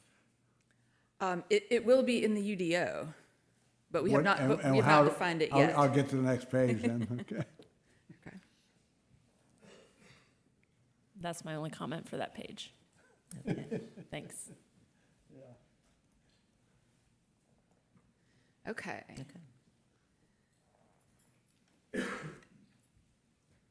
So number 5 is facilitating growth and building design that reduces impacts on natural resources and habitats. Locating new infrastructure and expansion of existing infrastructure outside of floodplain areas in the non-intensification zone. And that one, we did get some feedback from the committee that maybe, I'm sorry, number 5, I had the numbering wrong in the slides earlier. Number 5, that perhaps change facilitate to encourage or guide. Again, just in an effort to simplify the language a little bit. Number 7 is including building standards and locations that will mitigate damage and facilitate recovery from storms. And 8, recognition of the changing shorelines that are predicted over time due to sea level rise. That was another one that we talked about a little bit with the committee, and the goal there is to instead acknowledge sea level rise first and then recognize the potential impact to shorelines and other impact areas. So it was a little bit of a reorganization and an addition there. I guess another comment from the steering committee on number 6 is to clarify that number 6 sounds like the goal is to build more new infrastructure, but that one should be clarified to say that there's a desire to limit the expansion of infrastructure in floodplains. Can you say that again? I couldn't hear you. Sure. Number 6, the committee felt like it sounded that it sounds like the goal is to build more new infrastructure, and that's not just in general, and that's not necessarily the town's goal. So that one we would revise to say that we would limit the expansion of infrastructure in floodplains.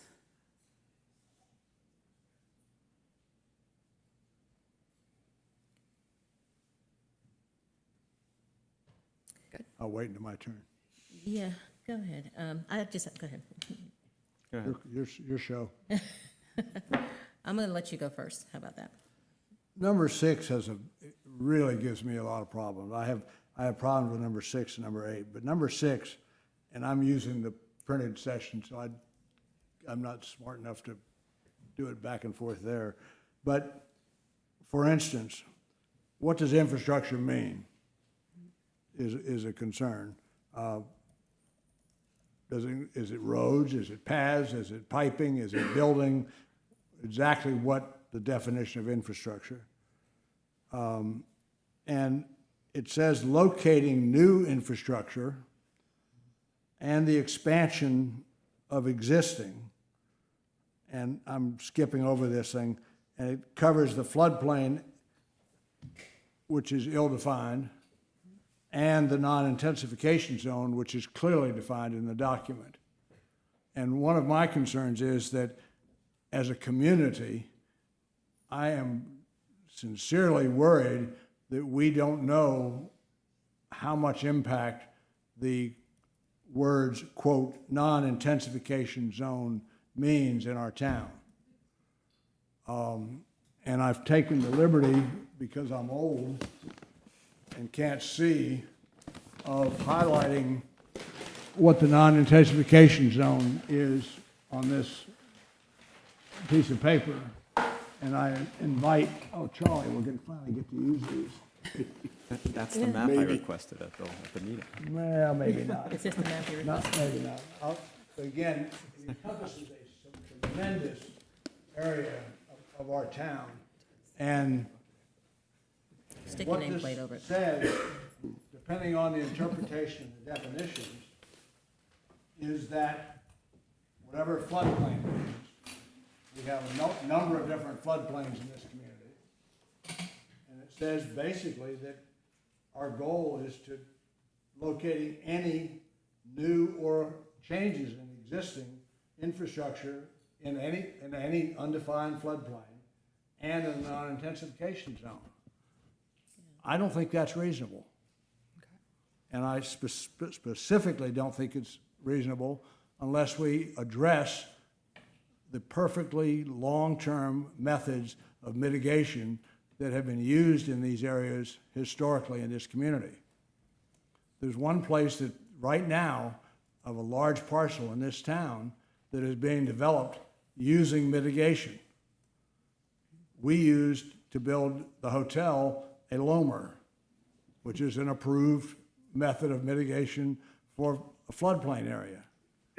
And we're basically saying here, without mentioning the cases of mitigation, we are really, in my opinion, approaching what I would call politely a taking.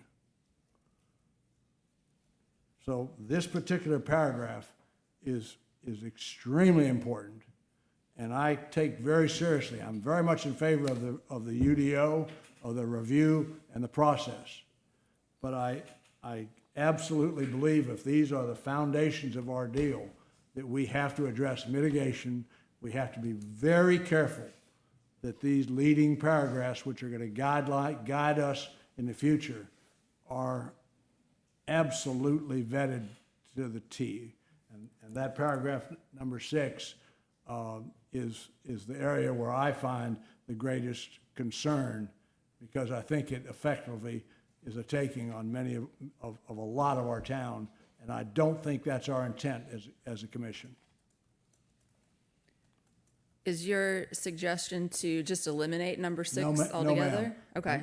I think number 6, the best way that I would look at it, first of all,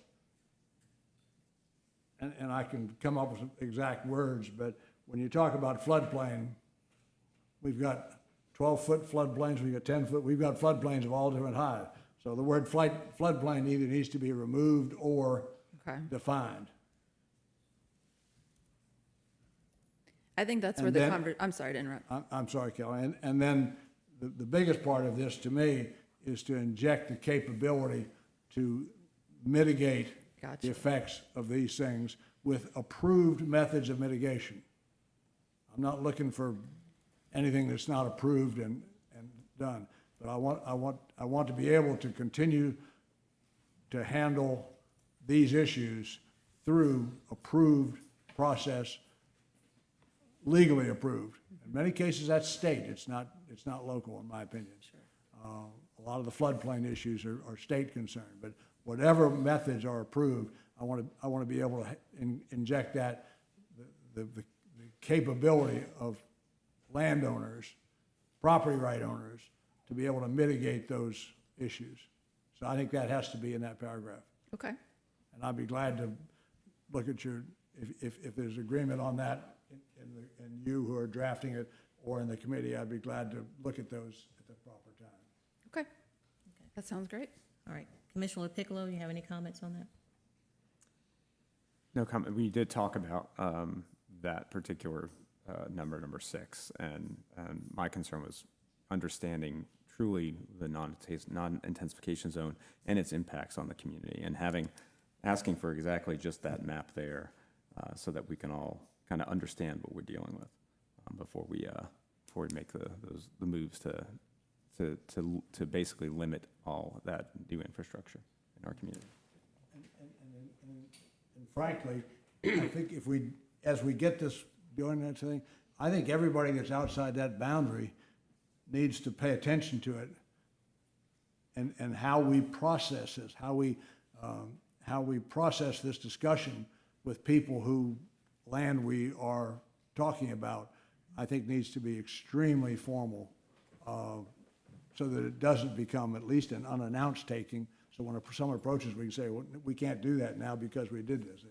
So I'm very interested in involving everybody who's affected directly, and in having ways to have legal mitigation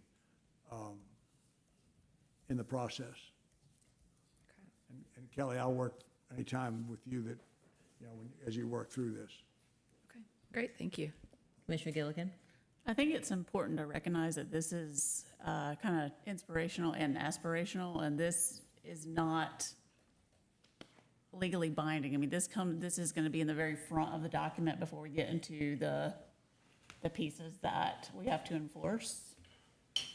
I agree 100%, but we all are saying that this will control and guide our thinking. And you yourself said we'd reflect back in it. These are the guidelines. this is very important to get it set here early in the game, in my opinion. Yeah, I think the spirit is just trying to be more resilient, but I totally see your point. And I'd be open to looking at other versions of the statement. But I do like the spirit of the statement and what it's trying to accomplish. So do I. I just don't want to overstate it. Yeah, gotcha. Commissioner Spiegler? I think, like Commissioner LaPiccolo said, a lot of this was discussed at the UDO steering committee meeting this morning. So yes, that one. And somebody could probably say it better than me, but I think Jeremy, the town's building code inspector, gave some information about the NIZ. And I think what I heard him say is the area is quite large, but a lot of it is not land that can be developed, so it's not as big of an area as it looks like on the map. Did I get that correct? Yes, That's what he said? Yep. And I think that is important to keep in mind here. I think what is also important to keep in mind is that this is also coming from the spirit of the CAMA Land Use Plan update from 2023. That's something that was included in there. And we've heard from the community that they want us to translate that guidance from the land use plan update into this UDO update. So that is, I think, the spirit of where that has come from. Now, going back and looking at how we can update it to make sure it's reflecting these concerns that we're hearing, I think that, we can definitely do that, but I do think it's important to recognize that that came from the CAMA Land Use Plan and from the community as well. And I agree with your comments 100%, Sarah, but we were very careful when we approved the CAMA land plan to put mitigation capabilities in that plan. That's there. The one other one, if we're done with, if we beat up number 6 and number 8, I think I would rather see it tied to some specific methodology, NOAA or whomever. I'd rather see that tied down to something that's quite specific. And we did talk about that. I brought that up to Jeremy also, because I asked him who's going to basically be Who's keeping the records? keeping the records for sea level rise. Are we utilizing NOAA, or are we utilizing state recommendations or federal recommendations for sea level rise? I think that's important to designate, so we're all on the same page. I will say we are fortunate that we have a NOAA sea level rise tide gauge right at the Duke Marine Lab, so we are fortunate in this town. We have one right here. Yeah. And we all read it. Okay. Okay. Next. All right, ready for the next slide? All right, these are the last 3. Number 9, protection of the historic and cultural fabric of the town, including but not limited to the historic downtown neighborhoods and vulnerable communities. Number 10, administrative processes that are as efficient as possible for everyone using the EDO, from homeowners and small local businesses to larger developers, while also achieving important town objectives and its vision. And finally, zoning and subdivision techniques that encourage efficient development patterns and modes of transportation directed to areas with existing infrastructure or areas in which existing infrastructure can be readily and economically expanded. And that last one, the UDO steering committee talked about what efficient development patterns mean. And I think generally the thought is that it means higher density in appropriate areas while discouraging development in more vulnerable areas. So we'll clarify that in number 11. And there was also recommendation, and I say recommendation, the committee has been fairly informal, so there weren't like votes or anything, but they also discussed adding another goal to encourage multimodal transportation connectivity. So that would be another one that we would add. Commissioner LaPiccolo, any comments on this? Yeah, and I stressed the connectivity component, and to me, the connectivity component also kind of falls into even the recreational component as well. So even open space or recreation opportunities for the community, I think, would also be a goal in my mind. Commissioner Gilligan? Nothing else. Thank you. Commissioner Oliver? On number 10, I would go either way on the words begin. I would either delete the words including homeowners and small and local businesses, because you don't, it's not needed there. You've said it's possible for all using the ADO. Or I would change that to say, but not limited to, including but not limited to homeowners and small business. In other words, I just think there's extra words that aren't needed. That's more of an editorial humor than it is a concern. Now, number 11, readily and economically expanded doesn't do a thing for me. It doesn't narrow it down, define it. It doesn't give me any direction, or I think anybody else. So I readily and economically expanded, I would like to see a little bit more meat on those bones. Okay. Commissioner Spiegler? No questions. Okay. Give you time to take your notes, Kelly. Thank you. I can type fast, but not that fast. Okay.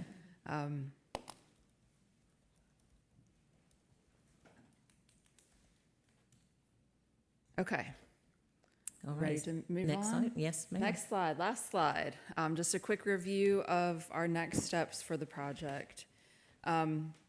Mentioned we met with the steering committee this morning, and in addition to reviewing what you all just reviewed, we also talked about the UDO drafting rules and style guide, which is a technical document that just sets up, how the paragraphs are numbered and when you use numbers versus writing things out. So that's more of an internal document just to keep the document consistent throughout. We also talked about the UDO outline, which is really a blueprint for the drafting phase. It sets up the articles, the sections, the subsections, and then maps the existing LDO sections to kind of the new layout for the UDO. And then we also talked about our proposed resilience approach. Module 1 in our drafting, as you all know, we are focusing on changes related to resilience. And so we talked about a potential overlay district and resilience point system. The steering committee seemed on board with the overlay district, but wanted some more information about how the point system might work. So we've got a little bit of homework to find some additional best practices and flesh that out a little bit more to bring back to the steering committee.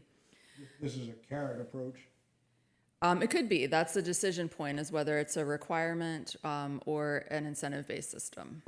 Yep. We also, today and tomorrow, are conducting some what we're calling listening sessions with the development community. When we were here over the summer, one of the things that you all suggested was that we needed to ensure that the development community is actively involved in the process. And so we have met with some folks from development community, engineers, just to get their input on sort of what works well in the current land development ordinance, what could use improvements. Our next steps are to finalize that resilience approach. We're going to take the input we received from the steering committee this morning and revise that and bring them some more information. And then we will set to draft. Our first draft will be for review by staff and the UDO steering committee. And then once we receive their input, we'll revise those documents and bring it to you all and planning board for input. Also, I believe this summer, we're going to do some community meetings, including what we talked about with the assessment, doing like a table at the farmer's market, just to raise awareness of the UDO drafting process and sort of do kind of hopefully get the community engaged with the process. If you all have anything that you want to send in with regarding what we talked about tonight, any additional input, feel free to send that along to Michelle, and she'll provide that to us, and we will fold it into the revisions. And when will we see those revisions before they go out to the public, just to make sure that they were incorporated? So will you come back to this board with the revised I don't know document? that the plan is to come back formally, but we can provide you with a red line document so you can see what the changes are, and then if there are any concerns or additional changes, we can Okay, address those at that time. all right, that'll be fine. Is that good? All right. Okay. Well- So just one point of clarification, Yes, the engagement sessions with the community, those will occur this summer.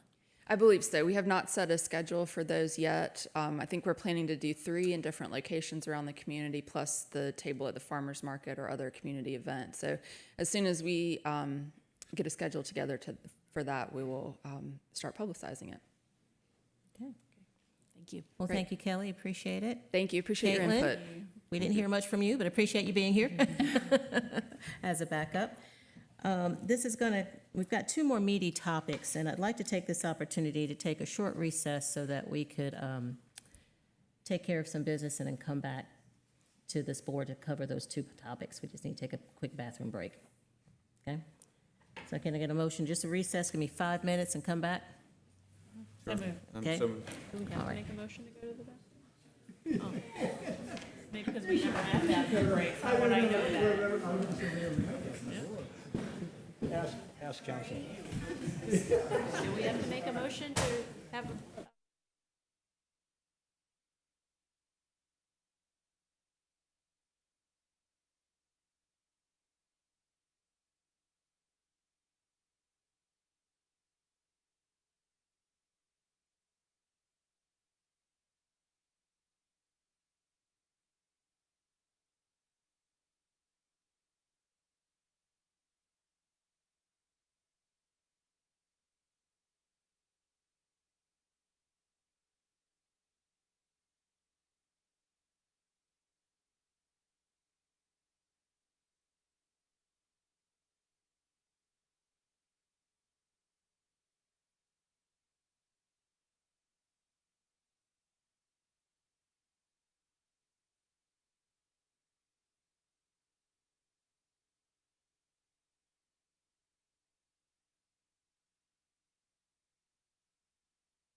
All right, thank you so much for that opportunity.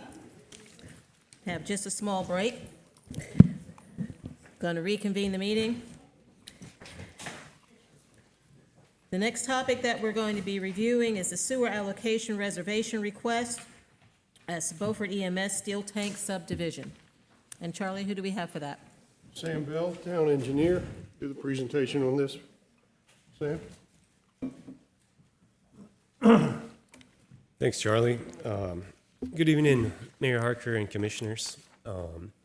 Here tonight to present the wastewater allocation request for the new Beaufort EMS substation off of Steel Tank Road.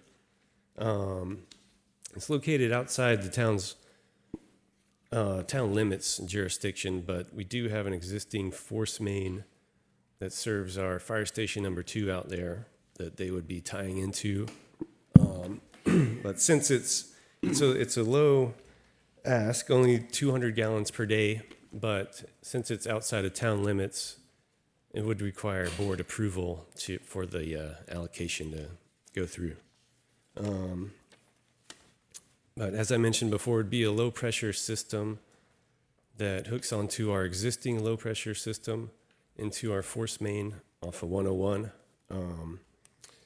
The allocation amount is for 200 gallons per day, and that's for two staff, 2 shifts at 50 gallons per person per shift for a fire rescue building. Yeah.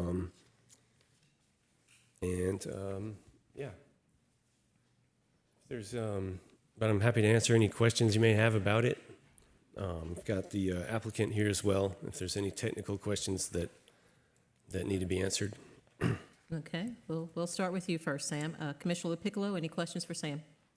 Yes, Sam. The infrastructure, which to me would be the sewer connection, would the town be responsible for any of the repairs to that infrastructure from the line to their property, or are they also going to be responsible for that? How does that work? Since it's not going to be, I guess they're not in town limits, they're requesting this as non-annexation, but they're just going to be still just county property. So how does that work? What's the agreement, or how has that agreement worked in the past in other institutions, such as, like, I guess it's Eastman's Creek, who has a similar type setup like this?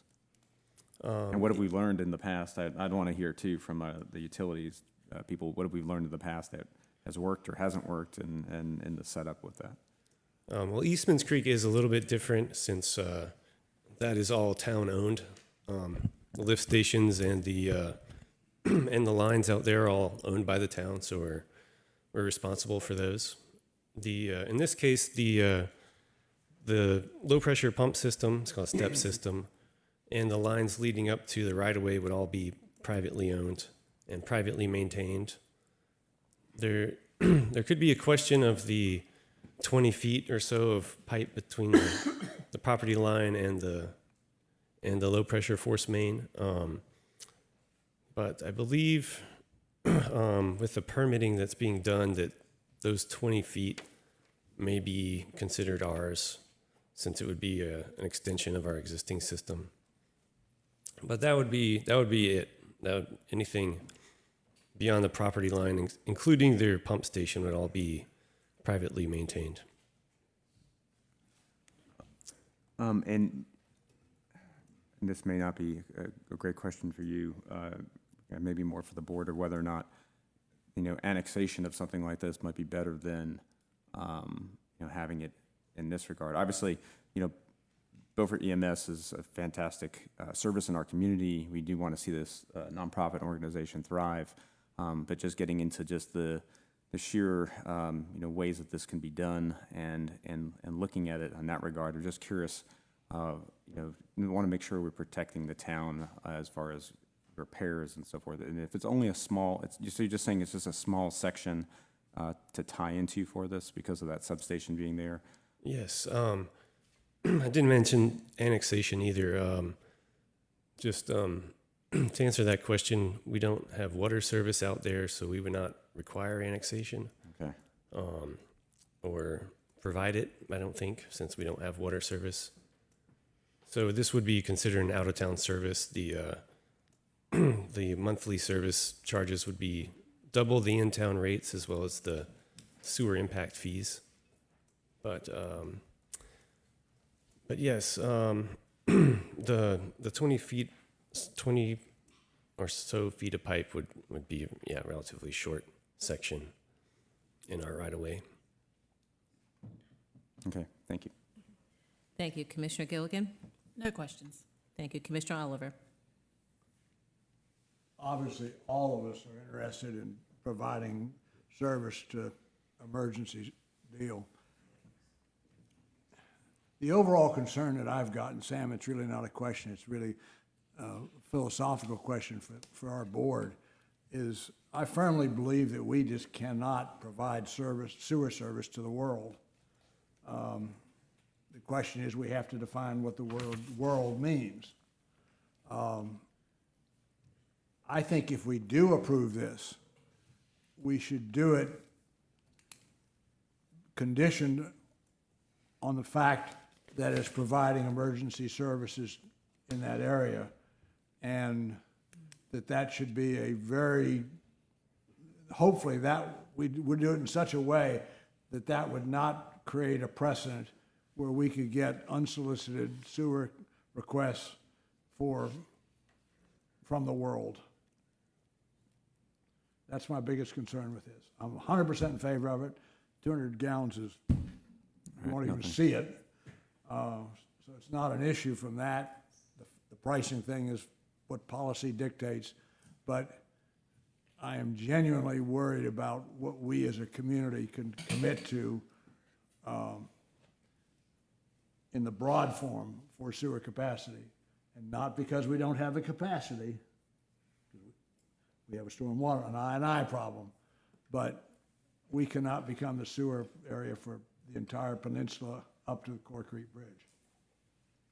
So I hope that we make this, if we do make this, I hope we make it in such a way that it's conditioned upon the fact that it's emergency service, it's a governmental service. Okay, Thank you, ma'am. thank you. But Commis- but it isn't a governmental service, it's a nonprofit organization, right? 501c3, Is that what it is? yes. Yeah, just take government out. Yeah, Yeah, But it's providing emergency services. yes. Commissioner Spiegler? No questions. Okay. I do have a question for you, Sam, and maybe you can Yes. help spark my memory, and it's kind of bouncing off of what Commissioner LaPiccolo might be alluding to with the agreement with Eastman Creek. Sure. So, of course, they're going to be paying double the rate for sewer, right? Yes. But the water, are they paying the water separately? Where Eastman Creek, I think, are we still buying their water and then having to, This would be, yeah, we'd have to do we have to get in touch with the county water service to be able to bill it. So we'd have to get access to their data. But it's no longer county, right? It's well, pub- whomever it's owns privately it owned. is a privately owned Yes. entity, And so. can we do that? That's how we do it now, is if anything out of town, we have to get their billing information from the water service to be able to bill the sewer service. So how are you gonna meter the sewer? Is that how you're not buying water from us, how do you calculate the fee? Right. So we have to get an agreement to be able to get that information from them, from their water meter, from the water service. So we'll use an independent water service to calculate our sewer rate. It's a privately owned company, yes, the water service. Gotcha. And how labor intensive is that? Just curious. I think once you get it set up, it's I think it's just pretty easy once you get it set up. It's probably electronic. Yeah, that's Okay. all. Set it up automatically somehow. Chief? This is the same way we operate Station 2. On Highway 101, Okay. we have to buy our water through the county, pay the double tap fee by the service line coming in. Okay, Thank you. all right, makes sense.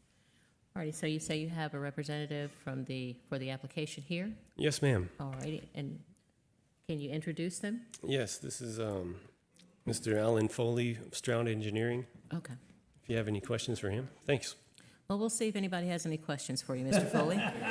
Don't want you to waste a trip. Come on up to the mic. And actually, I'm Alan Foley with Stroud Engineering. We're helping Beaufort EMS with all of their land development, permitting, design, whatever it takes. And the total length that you guys would own is like 8 feet.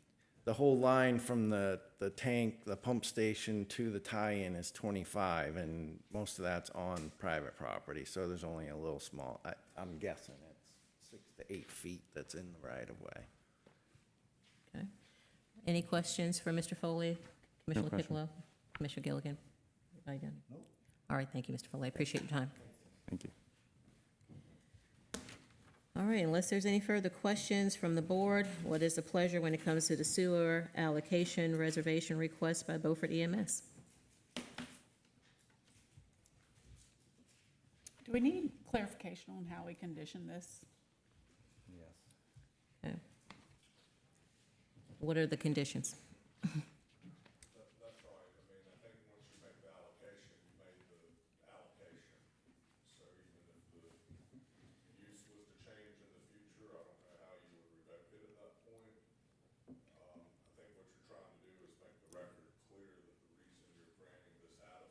On allocation is because of the nature of the current use. So I would have that in the motion to approve, something like recognizing that Beaufort EMS provides emergency services to this area. I move that So 6 whereases and then the point. at least one whereas, Mr. At least Oliver. one whereas. I'll take a shot at that, Madam Mayor. Oh, I'd like to see this. Let's go. I bet you would. So whereas the applicant, the Beaufort Rescue and EMS 501c3 organization, currently provides emergency services, EMS and rescue services, I make a motion to approve this 200-gallon allocation. Okay. We've got a motion on the floor. Any questions? All in favor, say aye. Aye. Okay. Going through. Thank you. Now we're going to move on to case number 2505. That's Palmetto Plantation Phase 3, final plat. And Charlie, who do we have for that? We have our town planning director, Mr. Garner. Oh. Thank you, Mayor, and I only have 125 slides. to go through tonight. We've already had a recess. We're good. Matt, don't let this scare you. No, my name's not Kyle Mishoff. Greg, we're here tonight. You would appreciate that. No, Board and Mayor, thank you. What we have before us tonight is case number 2505. It is a final plat for Palmetto Plantation Phase 2. The request is to subdivide a 3.34 acre tract into 9 lots. The applicant is the Cullifer Group, and Mr. Ron Cullifer is here in the audience tonight representing the agent representing the owner. The location is off Professional Park Drive, and it's more vastly known across the street from Eastport Phase 2, the apartments that were recently built. Again, the number of properties that they are proposing to be subdivided would be 9 parcels. If Ms. Johnson were here, she'd certainly be interested in that next number down there, the recreation fees, which is $1,757.42. Commissioner LaPiccolo is also interested in that number. And as I pointed out in your staff report, that amount is brought to the town at the time of recordation, meaning before the plat can be recorded, those fees need to be paid. The applicant has also provided a bond amount for incomplete infrastructure in the amount of $36,187.50.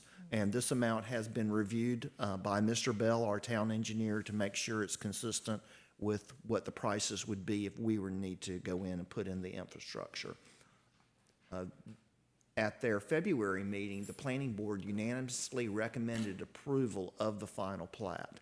And Mr. Cullifer can correct me if I'm wrong, but I believe this is also the last piece of the puzzle in the Mercer overall development of this property that's taken almost 30 years. So this is the last, these are the last 9 lots that would have been as part of Mercer development. And just this project alone, I believe we've had back and forth before the board at least for the last 5 or 6 years. So this is the last step in the process, Mayor. Okay. And with that, I'll be glad to entertain questions. Thank you, Kyle. Yes, ma'am. Any questions for Kyle? Commissioner LaPiccolo? There's been no changes in the preliminary plat? No, sir. Matter of fact, most of the infrastructure is already installed. No questions. Thank you. Thank you. Commissioner Gilligan? I don't have questions, but I trust the judgment of the planning board since they unanimously recommended it, and we've seen this not for the first time. Thank you. Commissioner Oliver? I have no questions. Thank you. Commissioner Spiegler? No questions. All righty. You say Mr. Cullifer is here. Does he wish to make a statement? Thank you, Kyle. Actually, I prefer not to, but I do want to let you know that I'm here if you do have any questions. I know it's been a long evening, and we are representing the Mercers here tonight, and gladly answer any questions that you may have. All righty. Commissioner LaPiccolo? No question. Commissioner Gilligan? None. Commissioner Oliver? Our best regards to the Mercers, please. Thank you. And Commissioner Spiegler? No questions. All right, thank you so much. All right, so when it comes down to the decision for case number 2505, the plantation, Palmetto Plantation Phase 3 final plat, what is the pleasure of the board? Make a motion to approve the final plat as submitted. Okay. Any further questions? All in favor, say aye. Aye. Okay, thank you very much. Now, although I did move the lease of the Island Express Ferry Service to number 4, just as a reminder, I'm going to talk about that after the closed session. So we're going to move on to manager's report. Thank you, Mr. Mayor. Just want to make the public aware that on February 28th, we were in receipt of 4 responses to our advertisement for management of the Beaufort Town docks. And the mayor has formed that committee at the Waterfront Committee meeting last week, and we are targeting April the 2nd as the first, on that date, that morning is the first date for that group to meet. And the 4 responses we received, and Mr. Oliver in alphabetical order. He always laughs at me when I do that. Beaufort Town Yacht Center LLC, Explore US, F3 Marina, and Latitude Marina. Any questions, comments from the board? No. Commissioner LaPiccolo? None. Commissioner Gilligan? Just thank you. Okay. Commissioner Oliver? Thank you. Commissioner Spiegler? Thank you. And second and last item for me is ask Sam Bell to come up and talk to you about BRIC grant and alternative funding opportunity. And you can confirm our public information meeting for the professional park drainage study. Yes, thanks, Charlie. Good evening again, Mayor Harker and commissioners. So, good news, we've locked down the date for the Professional Park Drive Stormwater Project public information session. It's going to be held March 18th from 4 to 7 p.m. We hope a lot of the community members can come out and attend that. I think it'll be a great opportunity for them to learn everything about the project that we've done so far and provide input on our path forward with the proposed solutions. We have updated the town website, project website, with the information about the study and the info session, as well as hand-delivered letters, invitation letters to all the residents of the community on the kind of northwest side of Professional Park Drive. So all the single-family homes on that side, Meeting Street, Trad, all the ones back there got hand-delivered letters last week, and we got some more flyers to hand out tomorrow for the for the multifamily housing, the condos and apartments next door. So with that, we would have handed out about 300 hand-delivered letters to the residents, notifying them of the information session. So hopefully we get a good turnout. I got one email already Oh, that's good. with some questions, so. But Can I ask about the information center? Is that Yes. noticed in a way that the commissioners can attend as well? It's yes. a rolling event, or? It is a open house style event, so kind of come But and it's go. been noticed as like a public meeting or no? That I don't know if I didn't do any legal noticing of like commissioners were present or anything like that.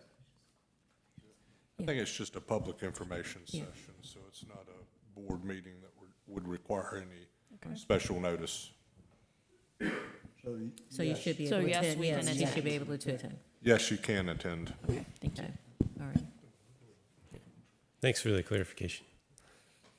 And that's at One Harbor Church, correct? One Harbor Church, that's correct, ma'am.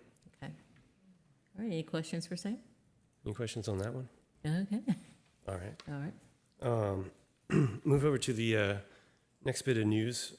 One of the many moving parts of the waterfront project is our funding opportunities for the design and construction of the waterfront improvements. Most notably the cap on the bulkhead, the boardwalk replacement, extension, bathroom renovations, stormwater retrofits, and other elements were all elements that were identified as needing design work and construction work in the near future. Just recently, within the past couple of weeks, we were pre-selected to move ahead with the BRIC grant, which is great news. But in the talks since then, in how to move forward, a new opportunity has been presented to us that sounds like a great opportunity. It's the Hazard Mitigation Grant Program, which would cover not only just the design of the project, but the design and construction of the project. The funding available is much greater and completely controlled by the state. It's also 100% grant match instead of having to do a 70-30 split. The estimated date of the distribution would be the same as the BRIC grant, so we'd get the money for design, or get the money for construction when we would have gotten the money just for the design if we did the BRIC grant. And we've been pre-selected by both. The Hazard Mitigation Grant would be due October 31st of this year. It's also been noted to us that the funding that's available for that project, while the western side of the state is in great need of that funding as well, there's still not enough projects to use up all the funds that are available. So pretty much 100% of the projects that get selected for that will be hopefully approved. The other part of that project would be, all right, how are we going to get the design money? Because we have to do the design ahead of that grant application. There is actually a program with the grant to apply for advanced design funds that would cover the cost of the design so that we could apply for the grant this fall. Those applications you can send in any time and usually hear back within 30 days. So instead of having to wait 2 years for the design fund with the BRIC grant, we get the design money within 30 days, possibly, for the with using the Hazard Mitigation Grant Program funding. So given the advice given by the expertise on this, it's our intention to to move forward with the hazard mitigation grant program and and go for those advanced design funds to fund the design and construction of the project. I'm happy to answer any questions you have about that. I received some from the Waterfront Committee last week. I did get some of those questions answered. Most notably was the advance funding timeline.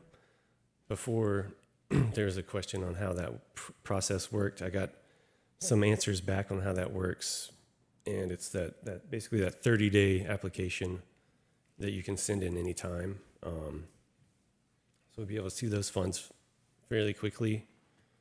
And the other was, is there any reason, any technical reason why we couldn't apply for both? And so far, I haven't heard back from them on that question. They've never gotten that question before. But I think it just goes back to logically, it wouldn't make any sense to apply for both of them, since by the time we applied for the hazard mitigation grant program, we would already have the design done, and we wouldn't even have heard back from BRIC by then, possibly. So there'd be no need to fund the design since we already had the design, if that makes any sense. So with that, yeah, it's our intention to kind of move away from the BRIC, even though that was an exciting opportunity, move towards the hazard mitigation program. Sounds promising. Any questions for Sam? Commissioner LaPiccolo? None, thank you. Thank you, Commissioner Gilligan. So Sam, what's the cap on the advanced scoping? As far as I know, there's no cap. No cap on that, okay. Yes. And just to clarify to the rest of the commissioners and to the public, this was, no mistake was made by us applying for the BRIC. By applying for the BRIC, DPS acknowledged that we would also, it was kind of a pre-screening for the hazard mitigation, even though we didn't know that we were gonna get there, but conditions were there that they recommended us for that project. So I didn't want anyone to think that we just changed directions randomly, that we did have to submit that BRIC application to get this pre-approval or recommendation to move on to their hazard mitigation application. That's true. That's a good way to look at it. If we hadn't have gone for the BRIC, we wouldn't have found out about the hazard mitigation. And Yep. since they had already seen our application for the BRIC, they suggested a new one based on our eligibility for that. So that is Yeah. true, yes. Yeah, so thanks for leading us on that BRIC path so that we got to a even better spot. I think so. Thank you. Thank you. Commissioner Oliver? Commissioner Spiegler? I just want to say thank you, and I agree, it's really good news, and I'm looking forward to applying for that, and thank you again for your work on this, Sam. Thank you, Commissioner. No, thank you, Sam. I appreciate your time, and look forward to this hazard mitigation application going through. Now we're going to move on to Mayor and Commissioner's comment. We'll start with Commissioner LaPiccolo. I guess reflection of the past, since the last meeting, I think the town had a wonderful Mardi Gras event. It was great to see the community come out. Just goes to show what our town is made of and the energy in our community. And the number of people that were there were just fantastic. I mean, we had probably as many people there as the 4th of July parade. And it just reinforces the fact that the town, we thrive on the tourism in our community, but we also need to kind of focus, I think, as the leadership from people who are putting this on may change over the years. I think our town needs to support these types of events. So it was great to see that, and just kind of reinforce that for me. Also, just some losses that we've had in our community. Patty Owens passed away recently, and Patty was one of the business owners downtown and had a great deal of energy and support in our community. She helped run the Rock the Docks and was very, very involved in our community. So I just want to take a moment to remember Miss Patty Owens. Thank you. Thank you. Commissioner Gilligan? I just want to echo Commissioner LaPiccolo's sentiment about Patty Owens and how fortunate and honored I feel to have known her and that she chose Beaufort as her home and contributed so much of her blood, sweat, and tears to our community. So thanks for bringing that up, John. She really means a lot. Thank you. Commissioner Oliver? I join in that same sentiment. Commissioner Spiegler? I do as well. Want to share two other quick updates from our waterfront committee. I do want to update that we have a couple members of our waterfront committee working in Raleigh to include our legislative ask, $12 million for the waterfront. And they're doing a good job. As we know, there is a lot of need in the western part of the state, and rightly so. But we're still hoping to see that appropriation request. We are going after grants too, so we're not putting all our eggs in one basket, but our committee members are doing a really good job in Raleigh working on that. And then the second update I was going to share that I think just came out today is that the Resilient Coastal Communities Program funding is now open. That's run by the Division of Coastal Management, the state of North Carolina. It's also the grant that we're using right now to fund part of our UDO process, and it is open again this year. And we have a great list of projects from when we did the Resilient Beaufort program. So I know that we're going to work with the staff and look through that list of projects and see what we can apply for. There's no match required, and they have money for a lot of communities in coastal North Carolina, so I'm hopeful that we'll put together a good application for that. And the staff did a great job last year, Michelle and Rachel especially, applying to that program. So look forward to doing that again this year. It's all good news. Yep. Yeah. And that's it. All right.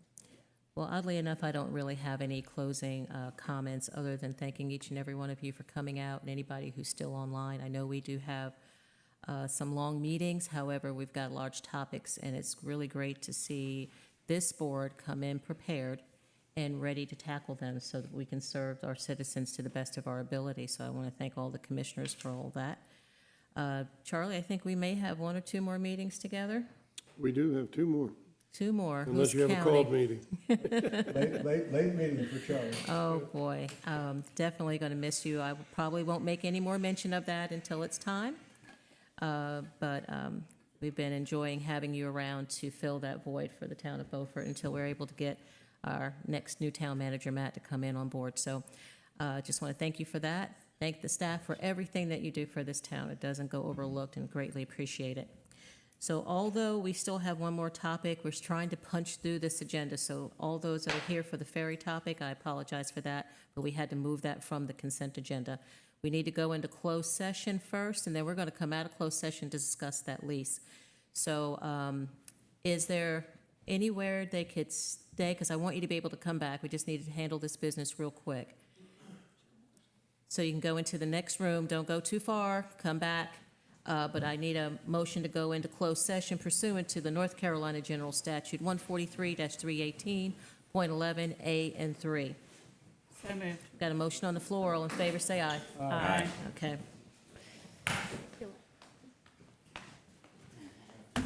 Is Matt allowed to?